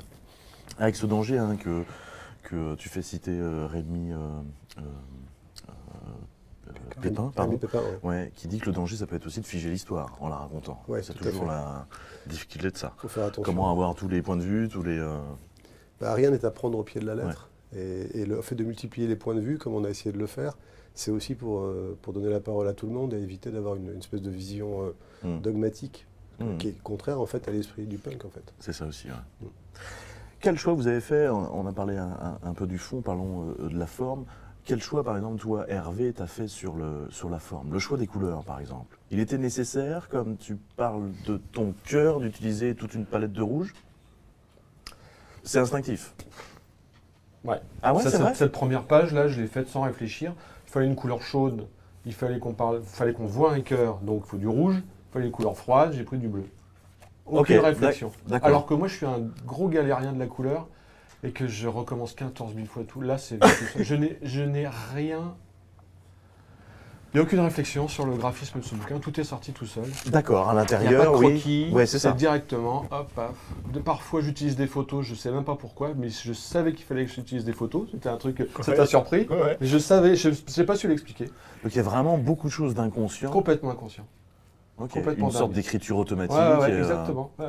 Et il y a parfois des pages où tu parles d'amis ou d'artistes croisés, et avec beaucoup de naturalistes dans leur représentation, et parfois tu es dans un autre style quand c'est ta propre narration. Pourquoi là aussi? Il fallait absolument rendre hommage à ses amis et pas les saboter, et... Ok. J'en sais rien. Voilà. Et puis personne m'a arrêté, donc je peux pas. Moi je trouvais que... Non, vraiment je sais pas, c'est assez énigmatique et c'est pour ça que c'est chouette, quoi. Et c'est ce que j'allais dire. C'est vraiment sorti tout seul. Après, encore une fois, c'était écrit. Hein, y a pas de... Mais au niveau graphique, ça devait sortir comme ça. Et je savais que ça devait sortir comme ça, par contre. Quand j'étais pas content, je recommençais, mais globalement... Il y avait quand même une évidence. Ouais. D'accord, ok. Et même si c'est un peu bizarre, c'est aussi patchwork. Comme tu dis, il y a des dessins plus réalistes, d'autres... Mais c'est sans doute aussi l'expérience de tous les autres ouvrages avant qui te font amener à ce geste-là. Et puis c'était assez... Je trouvais que le sujet, tout était assez fort et assez cohérent. Parce que pour moi, c'est un peu la somme de tout ce que j'ai fait en fait. Enfin, une espèce de synthèse. Tu as du graphisme, tu as de la typo, tu as de la musique, enfin voilà, un peu tout, quoi. Donc j'avais pas de doute, je savais qu'il fallait faire ça. Et de toute façon, c'était pas le moment d'avoir du doute parce qu'il fallait que je fasse ce bouquin, quoi. Et quand on est dans cet état-là, bah ça sort. Tu vois, ça n'a pas du tout été intellectualisé, au niveau graphique en tout cas, quoi. Et toi Arnaud, est-ce que tu as donné une indication du coup à ton dessinateur? Il faut être le plus proche possible, ou c'est pas grave si on peut prendre quelques... C'est pas de côté, l'important c'est l'éditorial ou... On se connaît bien avec Nicolas, on a beaucoup travaillé ensemble, ça fait une dizaine d'années quand même qu'on bosse ensemble. Donc je sais qu'est-ce qu'il faut lui écrire pour que pour lui ça coule de source, quoi. Des fois il a un dessin assez comics, marqué par Crumb ou par ce. Ouais. Voilà, on aime ça tous les deux. Et puis des fois il est dans un dessin plus plein de révérence, avec comme un graveur en fait qui va. Donc voilà, faut lui donner à manger, c'est quelque part en faisant en sorte qu'il puisse. Qu'il y ait ces deux pistons là qui soient tout le temps en action, quoi. Des fois plus comics, des fois plus réalistes. Et puis j'essaie de me faire une image mentale de la case, je la lui transmets. Si c'est bien fait, il se fera aussi son image mentale. Oui, parce qu'il y a différentes, il y a différentes formes de scénaristes. Est-ce que tu découpes, tu fais quoi? Alors moi, vous voulez que je vous dise comment je fais? Quand je fais une proposition de découpage, il y a 5 cases sur la planche, je fais case 1, case 2, case 3, case 4. Je décris l'image mentale, c'est-à-dire les plans, le cadrage, le plongée contre plongée. Enfin, je me fais une image mentale, je fais l'effort de m'en faire. Mais avant, tu as un scénario détaillé? Non, tout est dans le découpage scénario, quoi. Voilà. Okay. Donc il découvre au fur et à mesure de ton découpage lui-même le cheminement. Et l'idée n'est pas que, c'est pas que ce soit gravé dans le marbre, c'est pas cette idée-là. C'est l'intention. En fait, c'est que je trouve que c'est toujours plus facile de partir de quelque chose que de partir de rien. Donc voilà une image mentale de ce que pourrait être la case. Si ça ne convient pas, aussi il y a une meilleure idée qui jaillit. Oui, tu fais une proposition. Voilà, on discute. Et on discute très vite. On n'est pas là pour. On est là pour obtenir la meilleure image possible. Voilà. Voilà comment on fonctionne. Tout en connaissant aussi son style. Donc tu peux plus ou moins. Tu scénarises pas de la même manière pour un tel ou un tel. Ah oui, c'est ça la base, quoi. Mais toi, tu as quand même des notes pour structurer ton récit. Avant, sur un sujet comme ça, je me documente beaucoup, quoi, si tu veux. Mais après, j'écris sous forme de scénario. Ah, vraiment, Je passe pas par la case littéraire pour ça. Oui. Il n'y a pas de nouvelles ou de romans. Ça, c'est un autre travail. Voilà. Ah, ok. Et in fine, qu'est-ce que ça raconte de notre époque aussi, raconter cette période? Malheureusement, j'ai bien peur que ça raconte pas mal de choses de notre époque, compte tenu du contexte politique, de la tension du moment. On en discutait aussi d'ailleurs dès le début. Ça a été un des moteurs de départ. C'est-à-dire que quand même, à l'époque, en 89, les Berru chantaient à toute une foule la jeunesse en meurt le Front National. Aujourd'hui, on est inquiet de la montée du Rassemblement National. Voilà. Et Loran, le chanteur qui est aujourd'hui dans Les Ramoneurs de Menhir, avoue son échec aujourd'hui sur scène, d'avoir répété ça pendant une trentaine d'années et que ça n'a, selon lui, pas provoqué tant de sursaut que ça, en tout cas. Voilà, c'est ça. Je pense pas qu'il pouvait, d'un coup de baguette magique, changer quoi que ce soit. Non, mais j'ai trouvé ça très très honnête de le dire sur scène. Je pense que ça doit être dur pour eux, effectivement, parce qu'ils ont, à une époque... c'est pas la même jeunesse. C'est pas la même jeunesse. Ça a touché la jeunesse de cette période, c'est pas celle d'aujourd'hui. En fait, je me souviens de notre première conversation là-dessus. L'envie de ce bouquin, elle est partie aussi de ça.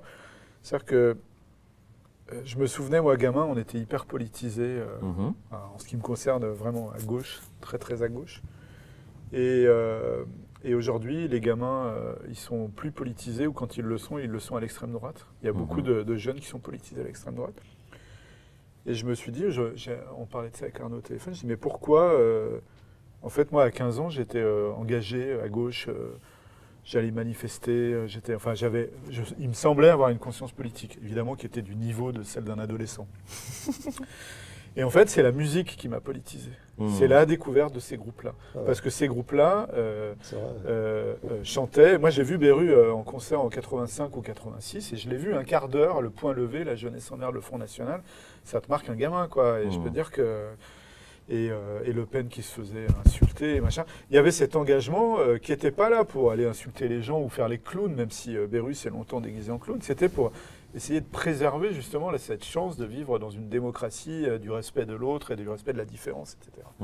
Et en fait, ce qui m'a donné envie de politiser adolescent, c'est justement le rock'n'roll, quoi. C'est les messages transbahutés par ces groupes-là, mais même des groupes comme Ludwig, ils avaient beau faire les cons, ce qu'il y avait en sous-texte dans leurs paroles, ou Parabellum, que j'ai beaucoup écouté gamin aussi. Et en fait, tout ça, ça a disparu, et parce qu'il n'y a plus de groupe aujourd'hui engagé. Enfin, c'est pas Juliette Armanet qui va donner envie de s'impliquer politiquement, enfin, même si j'ai rien contre cette jeune femme qui chante très bien par ailleurs. Mais est-ce que vous en avez peut-être en tête, vous, des groupes français actuels qui donnent envie aux gamins de s'engager politiquement? C'est-à-dire que je trouve qu'ils sont... Quel que soit le style style très engagés, moi, les gamins aujourd'hui, mais pas de la façon... Sur l'environnement, peut-être. Voilà, l'environnement, Ouais, les questions identitaires, Ouais, tout ça, ils ouais. sont tout Mais hyper moins sur engagés, la quoi. politique, quoi. Pas sur la politique Pas en sur tant la que telle. politique, Y a-t-il eu un effet de saturation ou y a-t-il eu une banalisation? Moi, je pense qu'il y a aussi un travail politique de dépolitisation des gens. Ouais. Je pense que enfin, c'est pas pour faire je sais pas, mon gauchiste ou je ne sais quoi, mais il y a eu de la part comment dirais-je, de nos dirigeants un soigneux travail de dépolitisation. On diabolise très vite les gens dès qu'ils émettent un avis politique. Hein, il y a qu'à se voir ce qui se passe à droite à gauche. Dès que quelqu'un prend position, tout de suite on l'accuse de ceci, ou on l'accuse de stalinisme, ou on l'accuse de machin. Donc il y a eu tout un travail de dépolitisation de masse, moi je pense, qui produit ses effets aujourd'hui. Oui, Donc en sous-texte, en produisant cet album, c'était aussi de pouvoir dire, regardez ce que nous fûmes, peut-être pouvez-vous vous en inspirer, c'est ça? On n'est pas là pour donner des leçons de morale. Non, mais une proposition n'est pas forcément imposer un avis. Non, c'est juste poser une question, quoi. C'est tiens, comment ça se fait, quoi? Quelque qui se passe? Personne, la réponse est sûrement plus complexe que ce que je viens de dire, mais je pense qu'il y a un peu de ça, il y a quelque chose de sociologique, il y a plein de choses. Et après, c'est aux gens de répondre aux questions. Les livres, ils ne sont pas forcément là pour donner des réponses, mais surtout pour poser des questions. Et puis il y a le fait que la politique, c'est devenu un spectacle. Enfin, tu vois des hommes politiques chez Hanouna à 20h, et quand on était gamin, on voyait Bérorier Noir chez Gildas, quoi. Voilà. Ouais, mais c'est ça aussi, ce que tu viens de dire est très juste, c'est qu'à l'époque, il y avait une place, il y avait des passeurs, comme tu disais, mainstream, pour parler de l'underground. Aujourd'hui, ça n'existe plus. Ils sont sur Internet. Ils sont sur Internet. Il faut aller les chercher, c'est ça. Disons qu'il n'y a plus de gros trucs fédérateurs. Voilà. C'est par niche, c'est par tribu, Effectivement, il y avait une plus grande place à la musique, par exemple à la télévision. Ouais, je ne sais pas si vous avez connu l'Écho des bananes sur FR3. Oui, ça me dit quelque chose. C'était une émission de musique. C'est le samedi après-midi, non? Ouais, c'était le samedi, il n'y avait pas Bénil, il y avait l'Écho des bananes. C'était à la place de Bénil. Et il te passait, moi en 83, j'ai découvert les Virgin Prunes comme ça. Enfin, il passait des trucs vraiment hardcore et ou même ce que faisait De Caunes et Jackie à leur début. Enfin, il y avait vraiment des propositions musicales qui étaient cool, qui étaient intelligentes, quoi. Mais je pense qu'il y en a encore. Oui. En fait, Internet a tellement démocratisé l'accès à la culture qu'aujourd'hui, tout est accessible. Et simplement, il faut aller chercher, quoi. Et je pense que beaucoup de gens se contentent de ce qui est en tête de gondole. C'est le même problème qu'avant, simplement les réflexes sont plus les mêmes, c'est tout. Et puis à l'époque, les Béroriers Noirs, ils s'étaient déguisés en clown pour être un peu les bouffons du roi, pour se moquer un peu. Puis à un moment, et c'était joyeusement foutraque sur scène. Joyeusement foutraque, mais la clownerie, au bout d'un moment, est arrivée directement dans la salle du trône. Ouais. Pour parler de l'ère Sarkozy, par exemple, sans vouloir faire de base politique, où là, j'ai l'impression que les clowns avaient changé de... C'était plus simplement des gens déguisés en clowns, c'était des vrais clowns, et ils étaient à la tête du pays, quoi.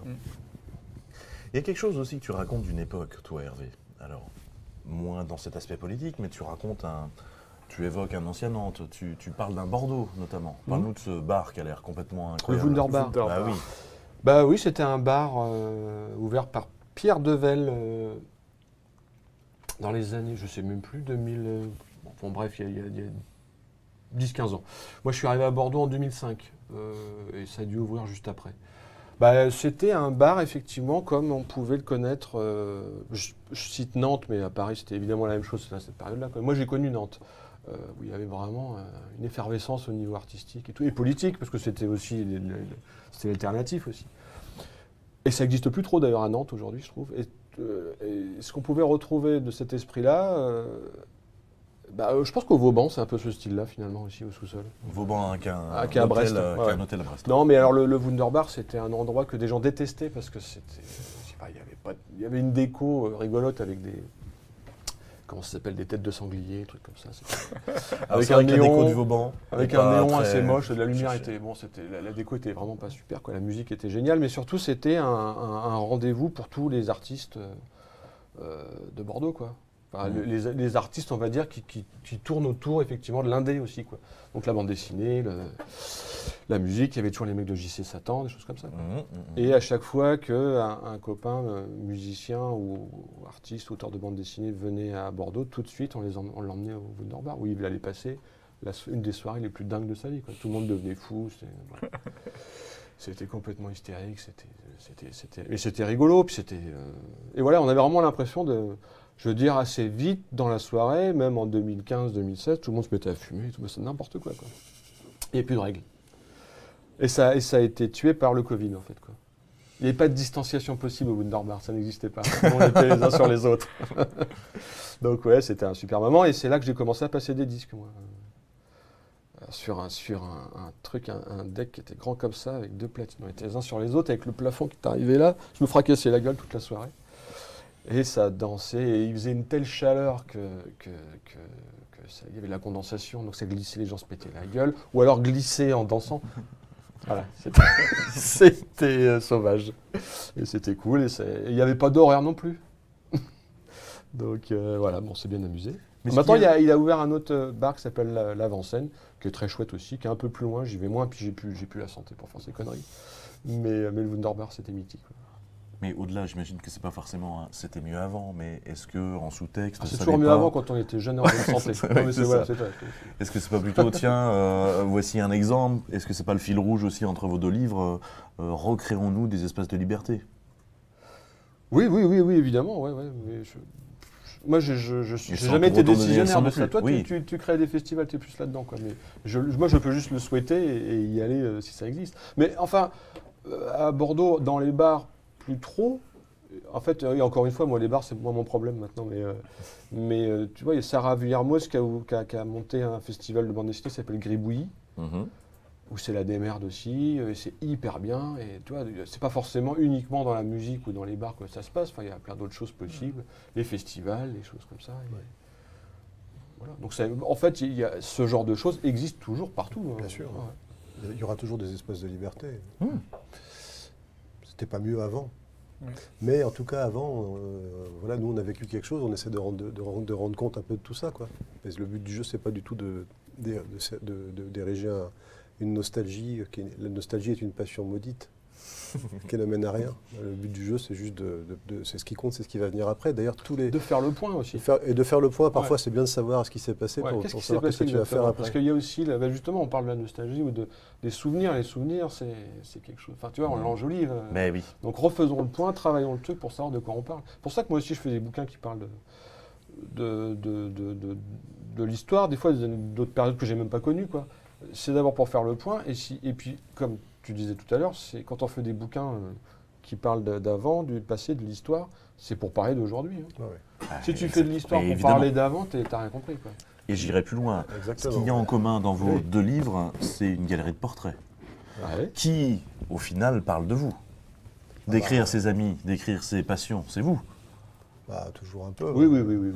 Alors justement, j'en ai noté quelques-uns, on ne peut pas tous les faire, et notamment, notamment sur celui-ci, il y a une galerie qui est assez immense, mais peut-être quelques mots. Rubinsteiner alors, Hervé, que tu connais depuis le lycée en fait, depuis super longtemps. 1989. Qu'est-ce qu'il a d'important pour toi?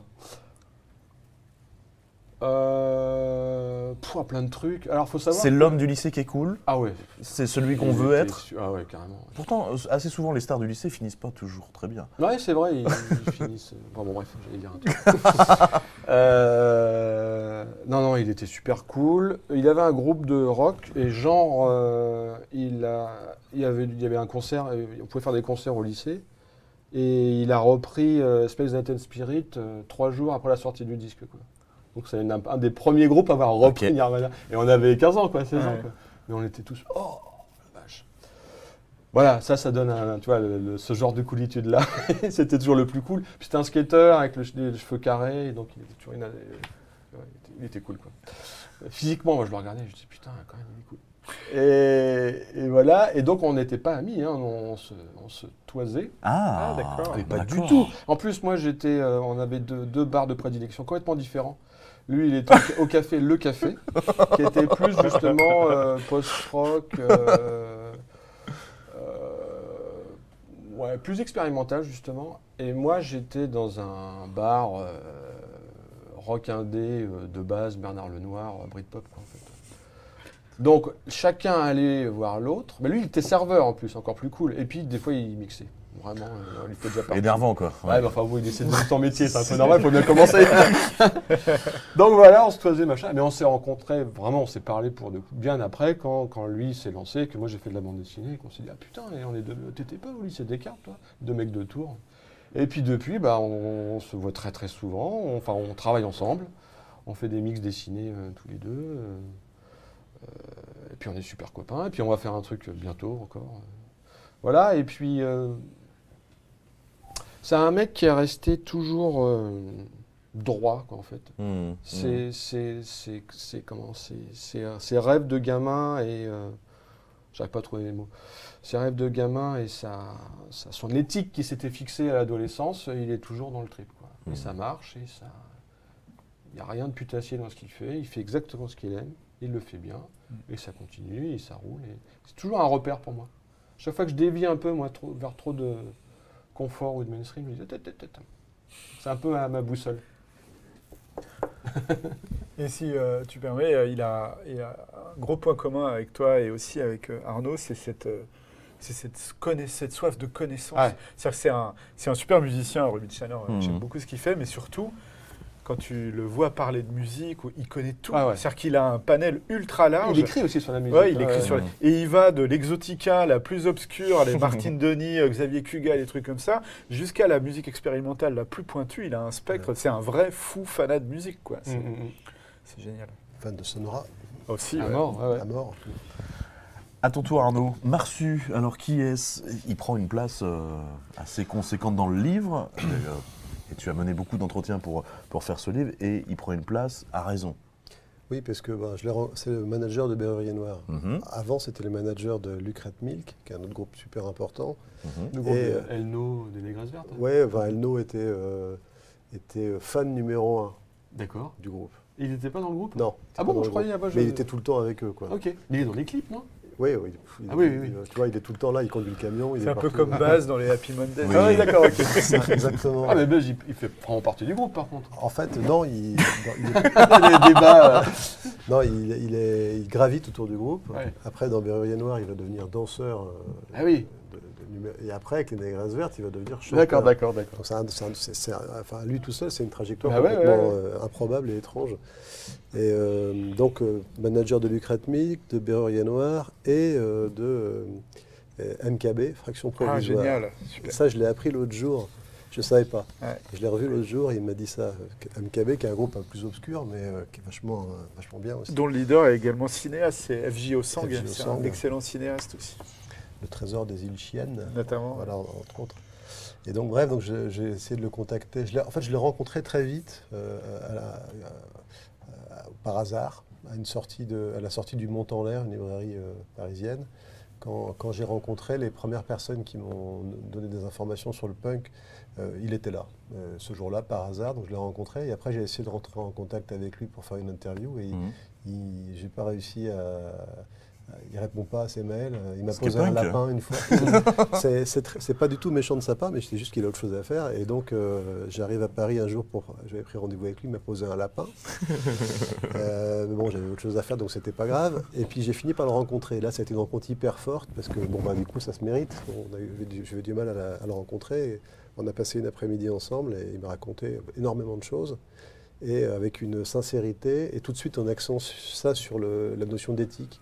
Oui. Et donc, voilà, ça m'est apparu être l'élément définitivement, le fil rouge définitif du bouquin, quoi. Parce qu'il est présent à plusieurs moments, effectivement, de l'album, etc. Alors, quand l'album a été fini, je lui ai envoyé l'album. Enfin, j'ai essayé de lui envoyer les planches, il ne m'a pas répondu. Je lui ai envoyé l'album, il ne m'a pas répondu. Enfin, l'album en PDF. Et puis, je crois, une semaine avant que l'album sorte en librairie, je finis par trouver son contact sur Facebook. Parce qu'il ne répondait pas par ses mails. Et je lui envoie un message et là, il me répond et il me dit « Ah bon ?» Et du coup, je commence à flipper. Je me dis « Merde, j'espère que ça va lui plaire parce que c'était important que ça lui plaise. J'aurais l'impression de trahir un peu sinon. » Et donc, je lui ai dit « Bah attends, je t'envoie l'album par PDF. » Et je lui envoie et je me dis « Bon, j'espère qu'il ne va pas me gronder. » Parce que c'est quand même une autorité. Hein. Ouais. C'est quand même la tête pensante, le cerveau derrière toute la trajectoire de Berrurier Noir. Enfin, il n'y a pas que lui, hein, mais c'est lui qui a quand même fait en sorte que ça prenne cette forme-là, qui a été un peu le gardien de la cohérence aussi de tout ça, pour pas que ça bascule dans quelque chose que ça ne devait pas être, quoi. Oui. Voilà. Et puis tu évoques d'autres groupes comme La Souris déglinguée, où il peut y avoir un entourage qui est là, moins intentionné. Que lui déplore, par exemple.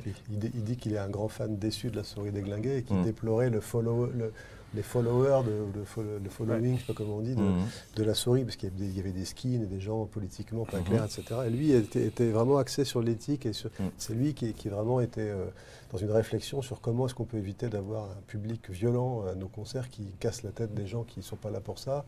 Donc c'est quelqu'un qui était vraiment dans cette démarche-là. Je lui ai envoyé le PDF et il m'a répondu que il m'a dit c'est monumental. Alors j'ai été soulagé à ce moment-là. Ah ouais, flatté. J'ai été soulagé compliment, parce que j'avais peur en fait un peu de le décevoir. Et puis vraiment une question de... Parce que au petit jeu de parler d'éthique, j'ai essayé d'en avoir une quand on a fait l'album et d'envoyer systématiquement aux gens qui étaient interviewés le scénario, les planches, quitte à rectifier pour pas qu'on leur fasse dire dans une bande dessinée qui va être imprimée un certain nombre d'exemplaires, des choses qui après vont les suivre alors qu'ils ne le revendiquent pas. Donc j'ai fait attention à ça et il y avait que Marsu qui ne m'avait pas répondu.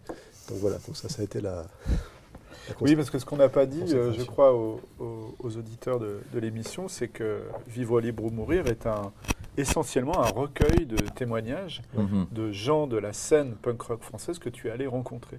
Alors évidemment, il y a tout un travail de narration, de mise en scène qui fait que ce n'est pas une suite de documentaires, mais c'est leur vraie parole qui est donnée à lire dans le livre.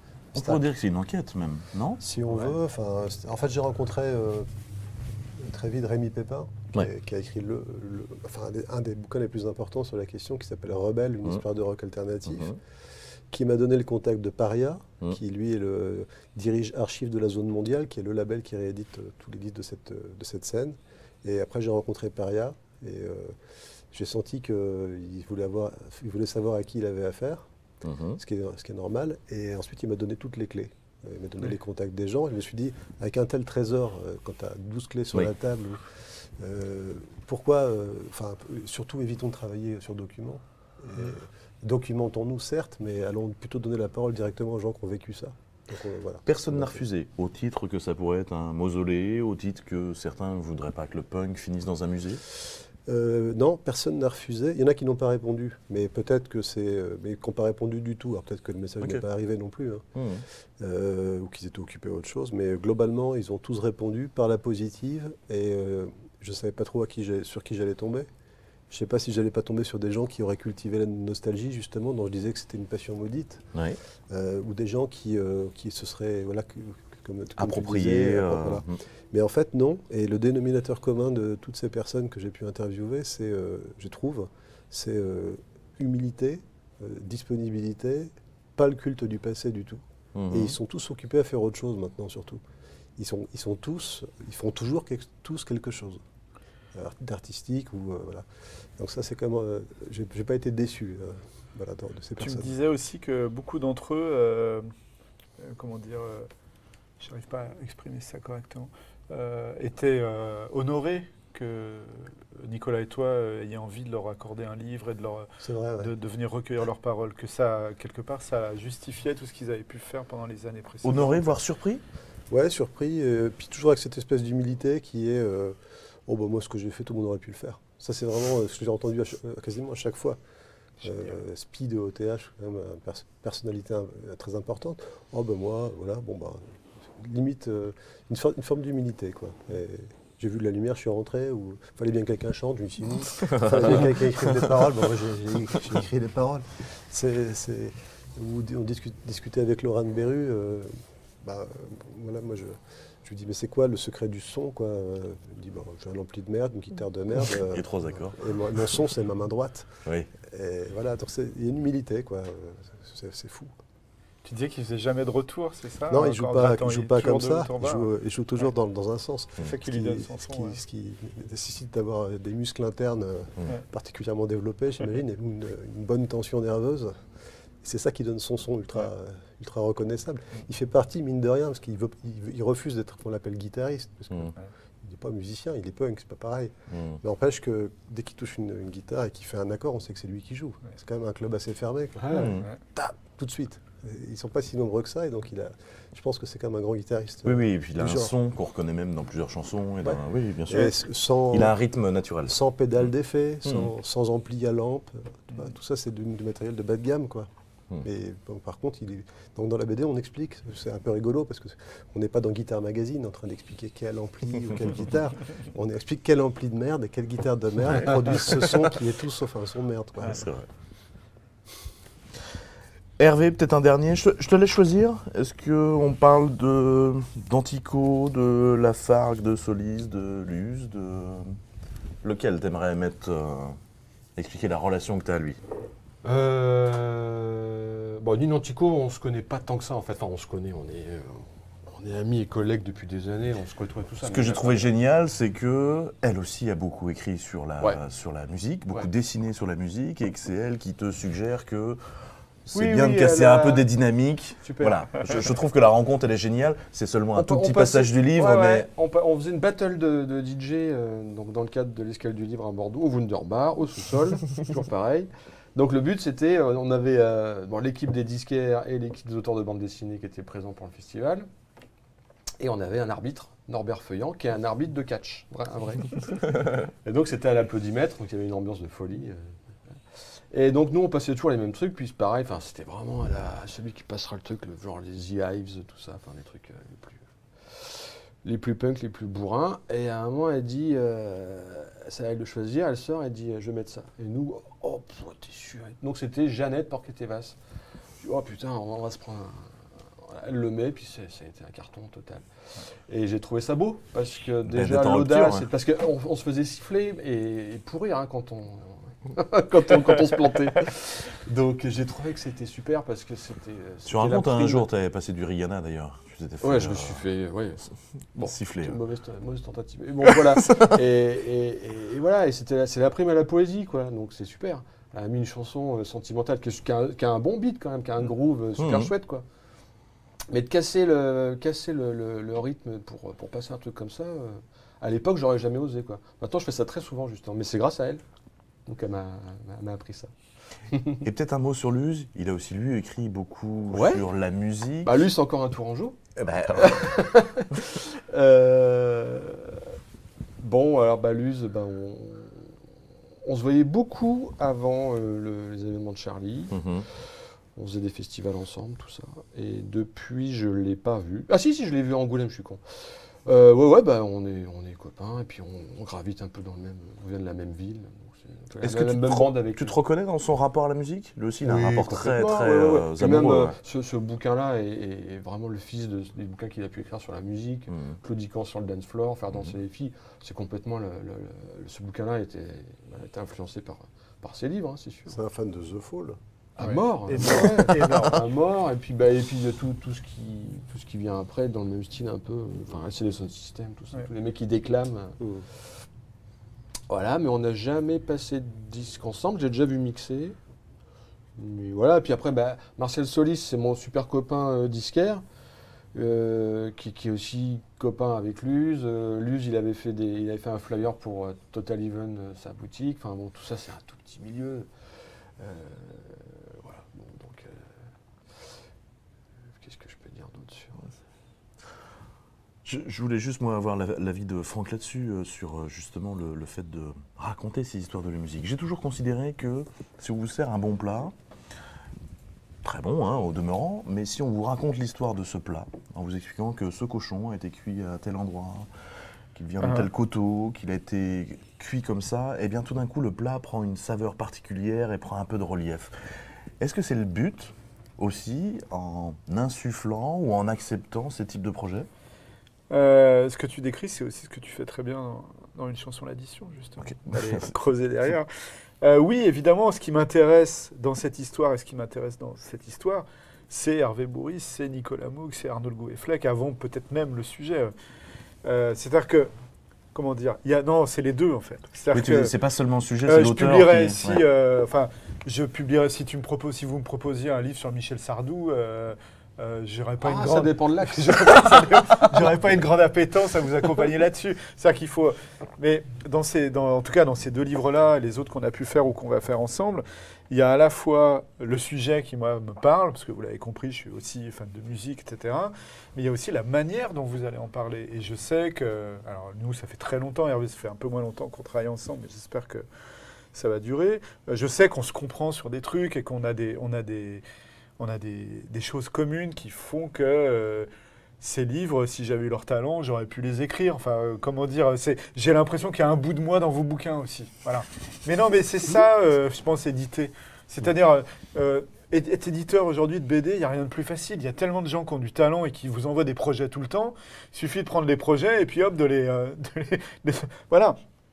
Ce qui va définir, ce qui va faire la qualité, en fait, la plus-value de mon travail, c'est de donner une sorte de cohérence par rapport à mes goûts, en fait. C'est-à-dire que moi, ces bouquins-là, je me reconnais dedans, ouais. Et quand je les lis, je vibre parce que c'est des choses, soit que j'ai vécues, soit que j'aurais pu vivre à un autre... je suis jamais allé à Total Even, je suis jamais allé au Wunderbar, mais j'ai mes équivalents à Lyon. Bien sûr. Parce que moi, j'ai grandi à Lyon, etc. Quand tu racontes ta on se reconnaît dans certaines anecdotes. Quand tu racontes ta découverte des Berrues avec la petite cassette, j'ai découvert les Berrues exactement de la même façon quelques années avant, dans la cour de mon collège aussi. Et voilà, et je pense qu'on fait des bons bouquins dans le rapport éditeur-auteur quand il y a cette connivence, en fait. Et c'est pour ça que j'hésite pas, moi, à publier des bouquins qui me ressemblent, parce que c'est pas par ego ou quoi que ce soit, c'est parce que dans ces cas-là, je peux servir à quelque chose. Voilà. Si c'est pour prendre des pages et donner au photograveur et puis attendre que le livre soit imprimé, tout le monde peut le faire, quoi. Est-ce que ça veut dire que tu as des fantasmes de livres qui n'existent pas encore? Ah bah, j'espère, comme quand on est auteur, on en a aussi. Ouais, des fois, je me réveille le matin en disant « Putain, je ferais bien un bouquin sur tel sujet ». Ah, et ça, c'est super, parce que des fois, ça prend vie. Et, on en parlait à table. Je ne sais pas si on le fera, ce livre. C'est rien, mais on a discuté juste comme ça avec Arnaud d'une envie de faire un livre sur Xenakis. Voilà, on le fera pas, je sais pas. Mais rappeler qui est Xenakis. C'est un compositeur de musique contemporaine, musique concrète, compositeur français d'origine grecque, qui a eu une vie absolument rocambolesque et qui est un compositeur à la fois très poétique, mais en même temps qui composait sur des bases de grilles mathématiques. C'est un peu l'Aphex Twin 50 ans plus tôt, quoi. Et voilà, et sa vie est passionnante et ça pourrait faire donner le sujet d'un bon livre. On en discute ensemble, on verra bien, ça donnera quelque chose, ça donnera pas quelque chose, mais c'est le bonheur. On a la chance de travailler dans un secteur culturel, ce qui est quand même... moi, je suis fils d'ouvrier, mon père faisait les 3-8, je sais ce que c'est qu'à faire un boulot de merde. Et donc cette chance-là, il faut l'utiliser jusqu'au bout, quoi. Et si en plus on peut faire des livres sur des sujets qu'on aime, c'est encore plus beau, quoi. Alors moi j'étais, et toi aussi, on était au même repas tout à l'heure. Il faut être précis quand même. Vous avez parlé d'un projet sur Xenakis et sur... Ah ouais, Daniel Balavoine, mais ça c'était... Alors pourquoi vous n'en parlez plus? Il n'y a plus que Xenakis, le truc cool là. Non, parce que l'autre partie c'était une blague en fait. En fait, c'est la même personne en fait. La nuit c'était Xenakis et le jour c'était Yanis Balavoine. Et vous, en tant qu'auteur, est-ce que vous accepteriez un sujet une commande y a pas de une commande, ça dépend, parce qu'une commande, elle peut résonner en toi aussi. Tu vois? Alors, oui, est-ce que vous accepteriez une commande qui... juste pour taffer, je pense pas. Mais non. Bah voilà, c'est pareil. Ah oui? Alors, je vais vous dire, sans doute naïf là-dessus. Une commande pourrait être l'occasion de vous approprier un sujet que vous ne connaissez pas, absolument pas. Commande, bien sûr. Ah, d'accord. Mais il demande une commande sur un sujet qu'on n'aime pas. Ah, que vous n'aimez pas? C'est impossible. Sur un truc qui vraiment te parle pas. Juste pour le pognon, en gros. Ouais, pas se mentir. Tu trouves pas l'angle, tu vois. Moi, à chaque fois que j'ai vu qu'on m'a donné. C'est parce que moi, en tant que journaliste, on m'a demandé de couvrir des choses, événements ou groupes, etc., que je n'appréciais pas. Ouais, mais et ça m'a permis. Ça t'a pris 2 jours. Nous, on part sur un an. Ok, c'est vrai. C'est vrai, d'accord. Mais comme il disait tout à l'heure, en parlant de Michel Sardou, il dit ça dépend de l'angle. Et pourquoi pas? Non, mais et pourquoi pas? Je veux dire, bon, enfin, Michel Sardou, ça va être dur de trouver, effectivement. Mais bon. Mais enfin, surtout te connaissant un peu, je pense que je te vois pas écrire un truc sur Michel Sardou et Franck non plus, mais non, moi je voilà, c'est voilà. Oubliez-moi les gars. Ne me faites pas dire ce que j'ai pas dit, je suis pas en train de proposer ce projet. Ouais, je sais pas, t'en parles beaucoup quand même. Ça a allumé en moi une espèce de flamme. Non mais si le sujet arrive à toucher quelque chose en toi qui te permet de te l'approprier et de trouver un moyen de raconter quelque chose, oui. Mais sinon, des fois c'est pas le cas. Il y a des sujets. Non. Mais peut la porte écrire n'est sur pas- des objets de détestation, sur Ouais. ça Oui, mais apporte si une c'est autre juste forme pour, d'écriture. oui, mais il faut pas que ça soit juste pour les descendre, parce que sinon, Voilà, c'est juste un règlement de compte et c'est nul. Voilà. Mais tu vois, moi, j'ai aimé le film de Le Mercier sur Céline Dion, Mhm. alors que Dieu sait que Céline Dion, j'en ai rien à foutre, quoi. Mais elle a fait, et elle aime vraiment Ouais, Céline elle a Dion. fait un truc Et je pense sincère. que le film est bien parce qu'il est sincère. Ouais, ouais. Mais elle en a fait un espèce de fric, t'as l'impression de Ouais, regarder ouais, un mélange ouais. d'Eraserhead et de... Parce qu'elle a greffé sa tête d'adulte sur le corps de Du Céline coup, c'est Dion super enfant. chelou comme film. C'est ultra bizarre, Ouais. et c'est un film qui est complètement bancal et tout, donc elle peut me faire aimer un truc sur Céline Dion, Ouais. parce que son angle est super intéressant. Non, mais c'est vrai. Ouais. Moi, j'ai sorti avec Franck Bourgeron et Dorothée de Montfred chez La Concurrence un livre d'entretien avec Jack Lang. Et c'est pas une commande, mais c'est pas loin d'une commande, parce que, bon, bref, c'était une décision commune. Et jamais de moi-même, j'aurais fait un truc sur Jack Lang. Je veux pas rencontrer les hommes politiques, c'est un truc... on en a parlé souvent avec Mathieu Sapin, on n'est pas du tout dans le même truc. Moi, je refuse Lui qui a été en immersion. Voilà, lui, c'est effectivement, son truc d'être en ouais. immersion, de rencontrer. Il a une forme de fascination pour le pouvoir. Il le sait, ça l'embête d'ailleurs, mais il dit à chaque fois que l'occasion se présente de faire un bouquin sur un homme politique en activité, il y va. Mhm. Bon, moi, je veux pas ça. Parce que j'ai peur de me faire bouffer, en fait, tout simplement. Et pourtant, tu n'as pas Et cette là, je l'ai réserve avec des fait artistes. pour. Ouais, non, pas du tout. Bah, ça n'a rien à voir, heureusement. Il peut y C'est avoir une l'inverse. forme de pouvoir ou de fascination qu'ils exercent. Oui, bon. Oui, de fascination, oui, de pouvoir, je vois pas en quoi. Bon, et pour Jack Lang, finalement, je l'ai fait. D'abord parce que je voulais. Parce que d'abord, le sujet principal, c'est l'histoire de la culture en France, quand même. C'est super. Et comment ça a changé dans les années 80. Et puis, je voulais essayer de faire des entretiens. J'avais jamais fait ça et ça me chauffait, en fait. J'avais envie. Je voulais mettre le truc et puis bosser les entretiens et me lancer. Et j'ai vachement aimé ça, en fait, quoi, faire les entretiens. Je le referai probablement pas. Non, mais parce que j'ai voulu le faire une fois, je l'ai fait, tout ça. Parce que c'est compliqué aussi. C'est aussi effectivement, il y a un jeu de pouvoir pendant ces entretiens, mais qui sont dans les deux sens. Mais voilà, typiquement, c'est un sujet un truc que j'aurais jamais fait par moi-même et que j'ai fait parce que j'ai trouvé ça. Et justement, l'axe, on l'a trouvé assez vite, leur relation avec Mitterrand, tout ça, puis parler de comment l'histoire comment la culture a changé dans les années 80, et puis sa femme avec qui il bosse depuis les années 50. Bon, voilà. On a découvert des trucs qu'on ne connaissait pas, quoi. Et voilà, donc ça peut arriver, ça m'est arrivé très rarement. Les deux autres commandes que j'ai faites, moi, c'était sur le heavy metal dans la petite bibliothèque des savoirs, parce que justement, je voulais en savoir plus et que c'était un spécialiste qui l'écrivait, donc ça me disait bien. Et puis après, j'ai fait un truc sur l'extrême droite avec Mediapart et la revue dessinée. Mais je l'ai fait comme un citoyen parce que je voulais le faire, que c'était important. Et que... Voilà. C'est les 3 seules fois où j'ai fait de la commande dans la bande dessinée sur 60 bouquins. Donc ça peut être intéressant, la commande aussi, quoi. Si c'est pas tout le temps.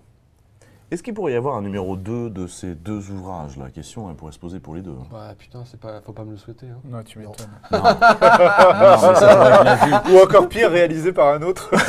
Oh non, non. Bah non, vraiment, là, c'est pas possible. Enfin, ou vraiment, c'est pas cool. S'il y en a un deuxième. Sur Vivre Libre, on a tout dit du mouvement. En revanche, Arnaud et Nicolas, ils ont fait avant, on en parlait, un autre livre qui s'appelle Underground, Ouais. qui est l'histoire d'une trentaine, quarantaine de grandes figures underground de la musique, qui ne sont pas forcément tous très connus du grand public, mais qui pour autant ont changé l'histoire de la musique. Et qui est aussi un grand format comme ça. Voilà, qui est 2 fois plus épais. Et justement, Arnaud et Nicolas travaillent sur un volume 2. D'accord. Qui s'apparaîtra l'année prochaine. Ouais, je suis en train de finir là, le scénario. Dans le train ce matin, j'étais dessus. Avec encore, inspiré peut-être de cette technique-là, beaucoup d'entretiens ou... Non, Ok. on est plutôt sur des portraits, Ok. sur le même modèle qu'Underground, le premier tome.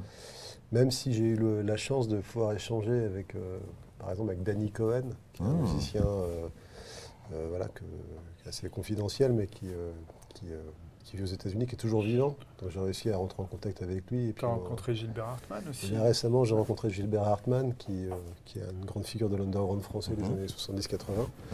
Donc quand je peux rencontrer les gens, j'essaye de les rencontrer, ne serait-ce que pour le plaisir de rencontrer des personnes aussi fascinantes, en vrai, quoi. Du coup, tu as l'impression de vivre des aventures incroyables, et d'ailleurs, tu en vis. mais ce sera pas forcément sous cet angle choral-là, quoi. Voilà. Ok. Eh bien, on va arriver au moment de votre recommandation culturelle. Juste avant, je reprécise pour le chat qu'il y a un jeu concours. Si vous mettez donc du coup dans le chat roman graphique attaché, vous gagnez le tote bag. Voilà, je le remontre avec les 2 bandes dessinées dédicacées. Et puis vous pouvez aussi poser des questions si vous souhaitez, nous y ferons écho. Est-ce que vous avez donc une reco culturelle sur la même thématique, hein, la musique dans la BD? Il y a peut-être un film, une série qui... Oui, on nous que vous avez a envie de conseiller. on nous a posé la question avant, hein, c'est à peu près ça, on va pas le sortir comme ça. Moi, j'ai découvert un groupe il y a 3 jours qui s'appelle Joey Valence and... Je sais même plus le nom. Bray. Joey Valence and Bray. C'est 2 mecs qui sont complètement sous influence Beastie Boys. Ok. Période punk ou période Alors, hip-hop, l'album s'appelle Punk Tactics. Et c'est plutôt période, on va dire, In Communication, quoi. En fait, on dirait un album perdu des Beastie Boys de 96. Ok. C'est les Beastie Boys, avec en plus de l'électronique, on va dire, des beats de drum and bass, trucs comme ça. C'est complètement décérébré. On n'est pas chez les intellectuels, hein, je peux vous le dire. Là, ouais. Mais alors, c'est jouissif, c'est 12 morceaux, mais à sauter au plafond. Complètement con et complètement jouissif. Voilà. Joey Valence and... Bon, Joey Valence, c'est On quelque va chose. chercher. Ouais. Comme je viens juste de découvrir, je ne sais plus. Moi, Je crois que j'ai dit que comme c'était l'anniversaire d'Iggy Pop, qui a 77 ans quand même, on pouvait 77, l'année du punk. l'année du punk. je préconisais de réécouter No Fun des Stooges. C'est quand même un morceau génialissime que j'écoute depuis que j'ai 17 ans et tout le temps, avec toujours le même frisson, quoi. 77 ans quand même, c'est quand même remarquable, la longévité du personnage. Oui. Surtout vu le départ de vie qu'il avait pris, qui augurait pas d'une longévité exceptionnelle, quoi, par rapport aux excès divers et variés, quoi. Et pour ceux qui le savent moins, quelqu'un de très adorable, francophile, très élégant Ah aussi. ouais, tout à fait. Ouais.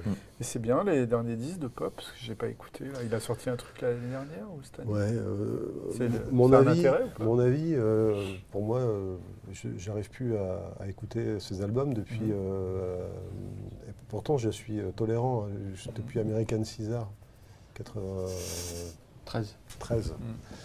Mais je trouve des qualités, même à ces albums des années 80, tout ça, je trouve qu'il y a toujours un morceau ou deux qui me colle des frissons. Celui avec Josh Homme et le mec des Arctic Monkeys, Ouais, c'était pas mal. il est pas mal celui-là, pas c'est vrai. Ouais. Mhm. Dans les récents. Mais je sais qu'après, je suis peut-être pas forcément super objectif parce que j'ai décroché avec Naughty Little Doggy qui était vraiment pas bon.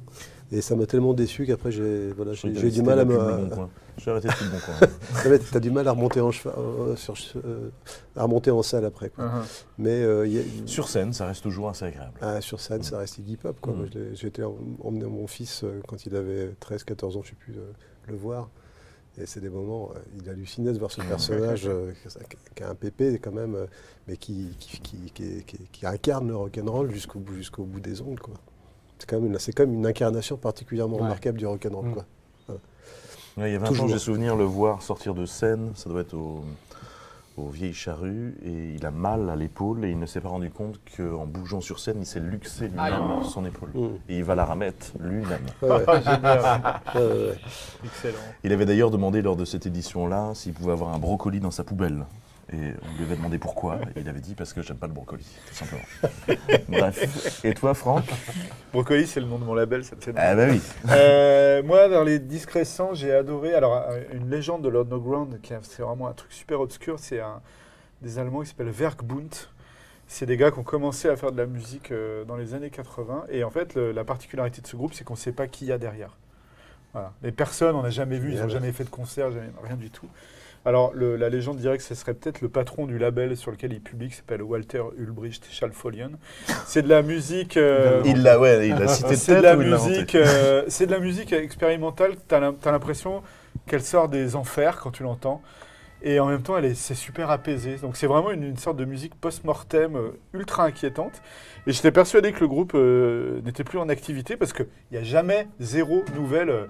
Le label n'a pas de site internet. Enfin, tu vois, c'est impossible d'avoir des news. Et là, j'ai découvert qu'en 2024, là, en mars, ils avaient sorti un nouvel album. J'ai réussi à l'acheter Et alors? et c'est magnifique, ouais, vraiment magnifique. J'ai réussi à l'acheter grâce à un excellent Bordelais qui s'appelle Franck Laplaine, qui gère une plateforme de vente par correspondance qui s'appelle Corticalar. C'était anciennement Metamkin qui l'a récupéré. Oui. Et ce mec propose, il est basé à Bordeaux, il propose toute la musique expérimentale de Traverse. Enfin, c'est un type génial. Et en plus pop, quand même, j'adore, alors que j'aimais pas trop ce mec, le dernier album de Lescope, que je trouve génial. Il y a 14 chansons, il y a 14 tubes, et à chaque fois que j'en écoute une, je dis c'est celle-là ma préférée. Oui, Et, mais ça t'évoque la Cold Wave, ça. C'est Ouais, pour ça. mais Ah oui. franchement, l'album est super bien écrit Ah et oui. tout, et voilà, dans les deux extrêmes, on va dire. Ok. Ça me fait penser à moi, si vous voulez, un groupe obscur, enfin qui l'est de moins en moins, c'est Dalle Béton. Vous connaissez Dalle Béton? Non, pas du Ok. tout. Bon, c'est des punks qui font justement une dalle béton chaque soir, à chaque concert. C'est passé plusieurs fois au Transmusical, c'est assez, Ah oui, en assez vrai. rigolo. Ouais, je vous conseille. Je connais ça. A priori, ça devrait vous plaire à Ah tous oui. les trois. A-t-on un gagnant pour le tirage au sort? Donc je répète, le tote bag de Jim Bishop, hein, l'auteur de Mon ami Pierrot. Et les deux bandes dessinées, si on peut les remontrer, voilà, qui sont dédicacées. Prenez carrément. Ah, voilà. Voilà. Voilà, c'est bien. Attention, hein, on a Oui, en fait, c'est échangé l'inverse. les auteurs. Hein. C'est pas très grave.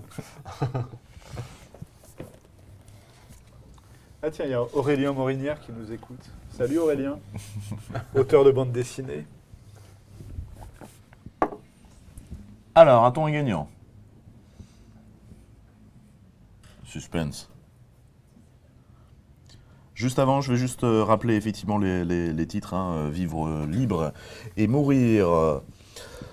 Mon infractus. Oui, mais c'est Ouais, non, mais- c'est dur à dire. Du coup, on a l'impression qu'on fait une faute. On fait une faute. Hein. Voilà. Le prochain live, Glénat, ce sera le 6 mai à 15h. Le thème, ce sera le passage à l'âge adulte traité par la bande dessinée. Justement, il y aura Jim Bishop, il y aura J. Personne qui a sorti Nuage et Antoine Rocher qui a sorti Qui laisse passer la lumière.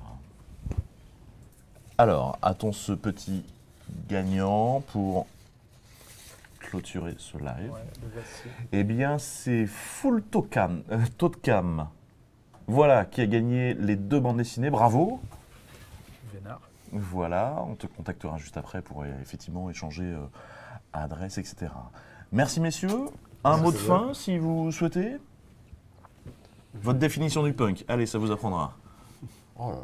Ah, Ah, bah, eux, ils ont bossé dessus depuis des mois et moi j'arrive là.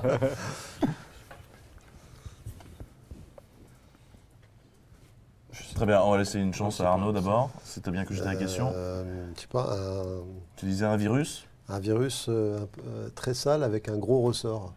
Quand t'appuies dessus, ça remonte très très haut, c'est ça le punk. Comme le diable, tu sais, qui sort de la boîte, tu sais. Ok. Ouais, c'est ce que je disais tout à l'heure, c'est faire de la musique quand on ne sait pas en jouer et arrêter une fois qu'on commence à savoir. Ok. Tu sèches? Très bien. Eh ben ta définition du DJing, tiens. Ouais, Ah oui? en fait. Alors? Bah, moi, c'est parce que c'est complètement complémentaire par rapport à notre travail, qui est quand même assez solitaire. Et puis, comme je dis souvent, on rencontre notre public un an après avoir commencé le livre, quoi. Donc Alors tu dis dans le livre même précisément que tu adores raconter des histoires, tu as juste remplacé les dessins par des vinyles. ouais, c'est ça. Mais je veux dire, en passant des disques en public, j'ai un retour direct du public, quoi. Et c'est un truc de joie formidable. C'est la joie de passer des disques en public. Ah, là, Le ce DJ. sera le mot de la fin. Merci beaucoup de nous Le avoir punk, c'est la joie.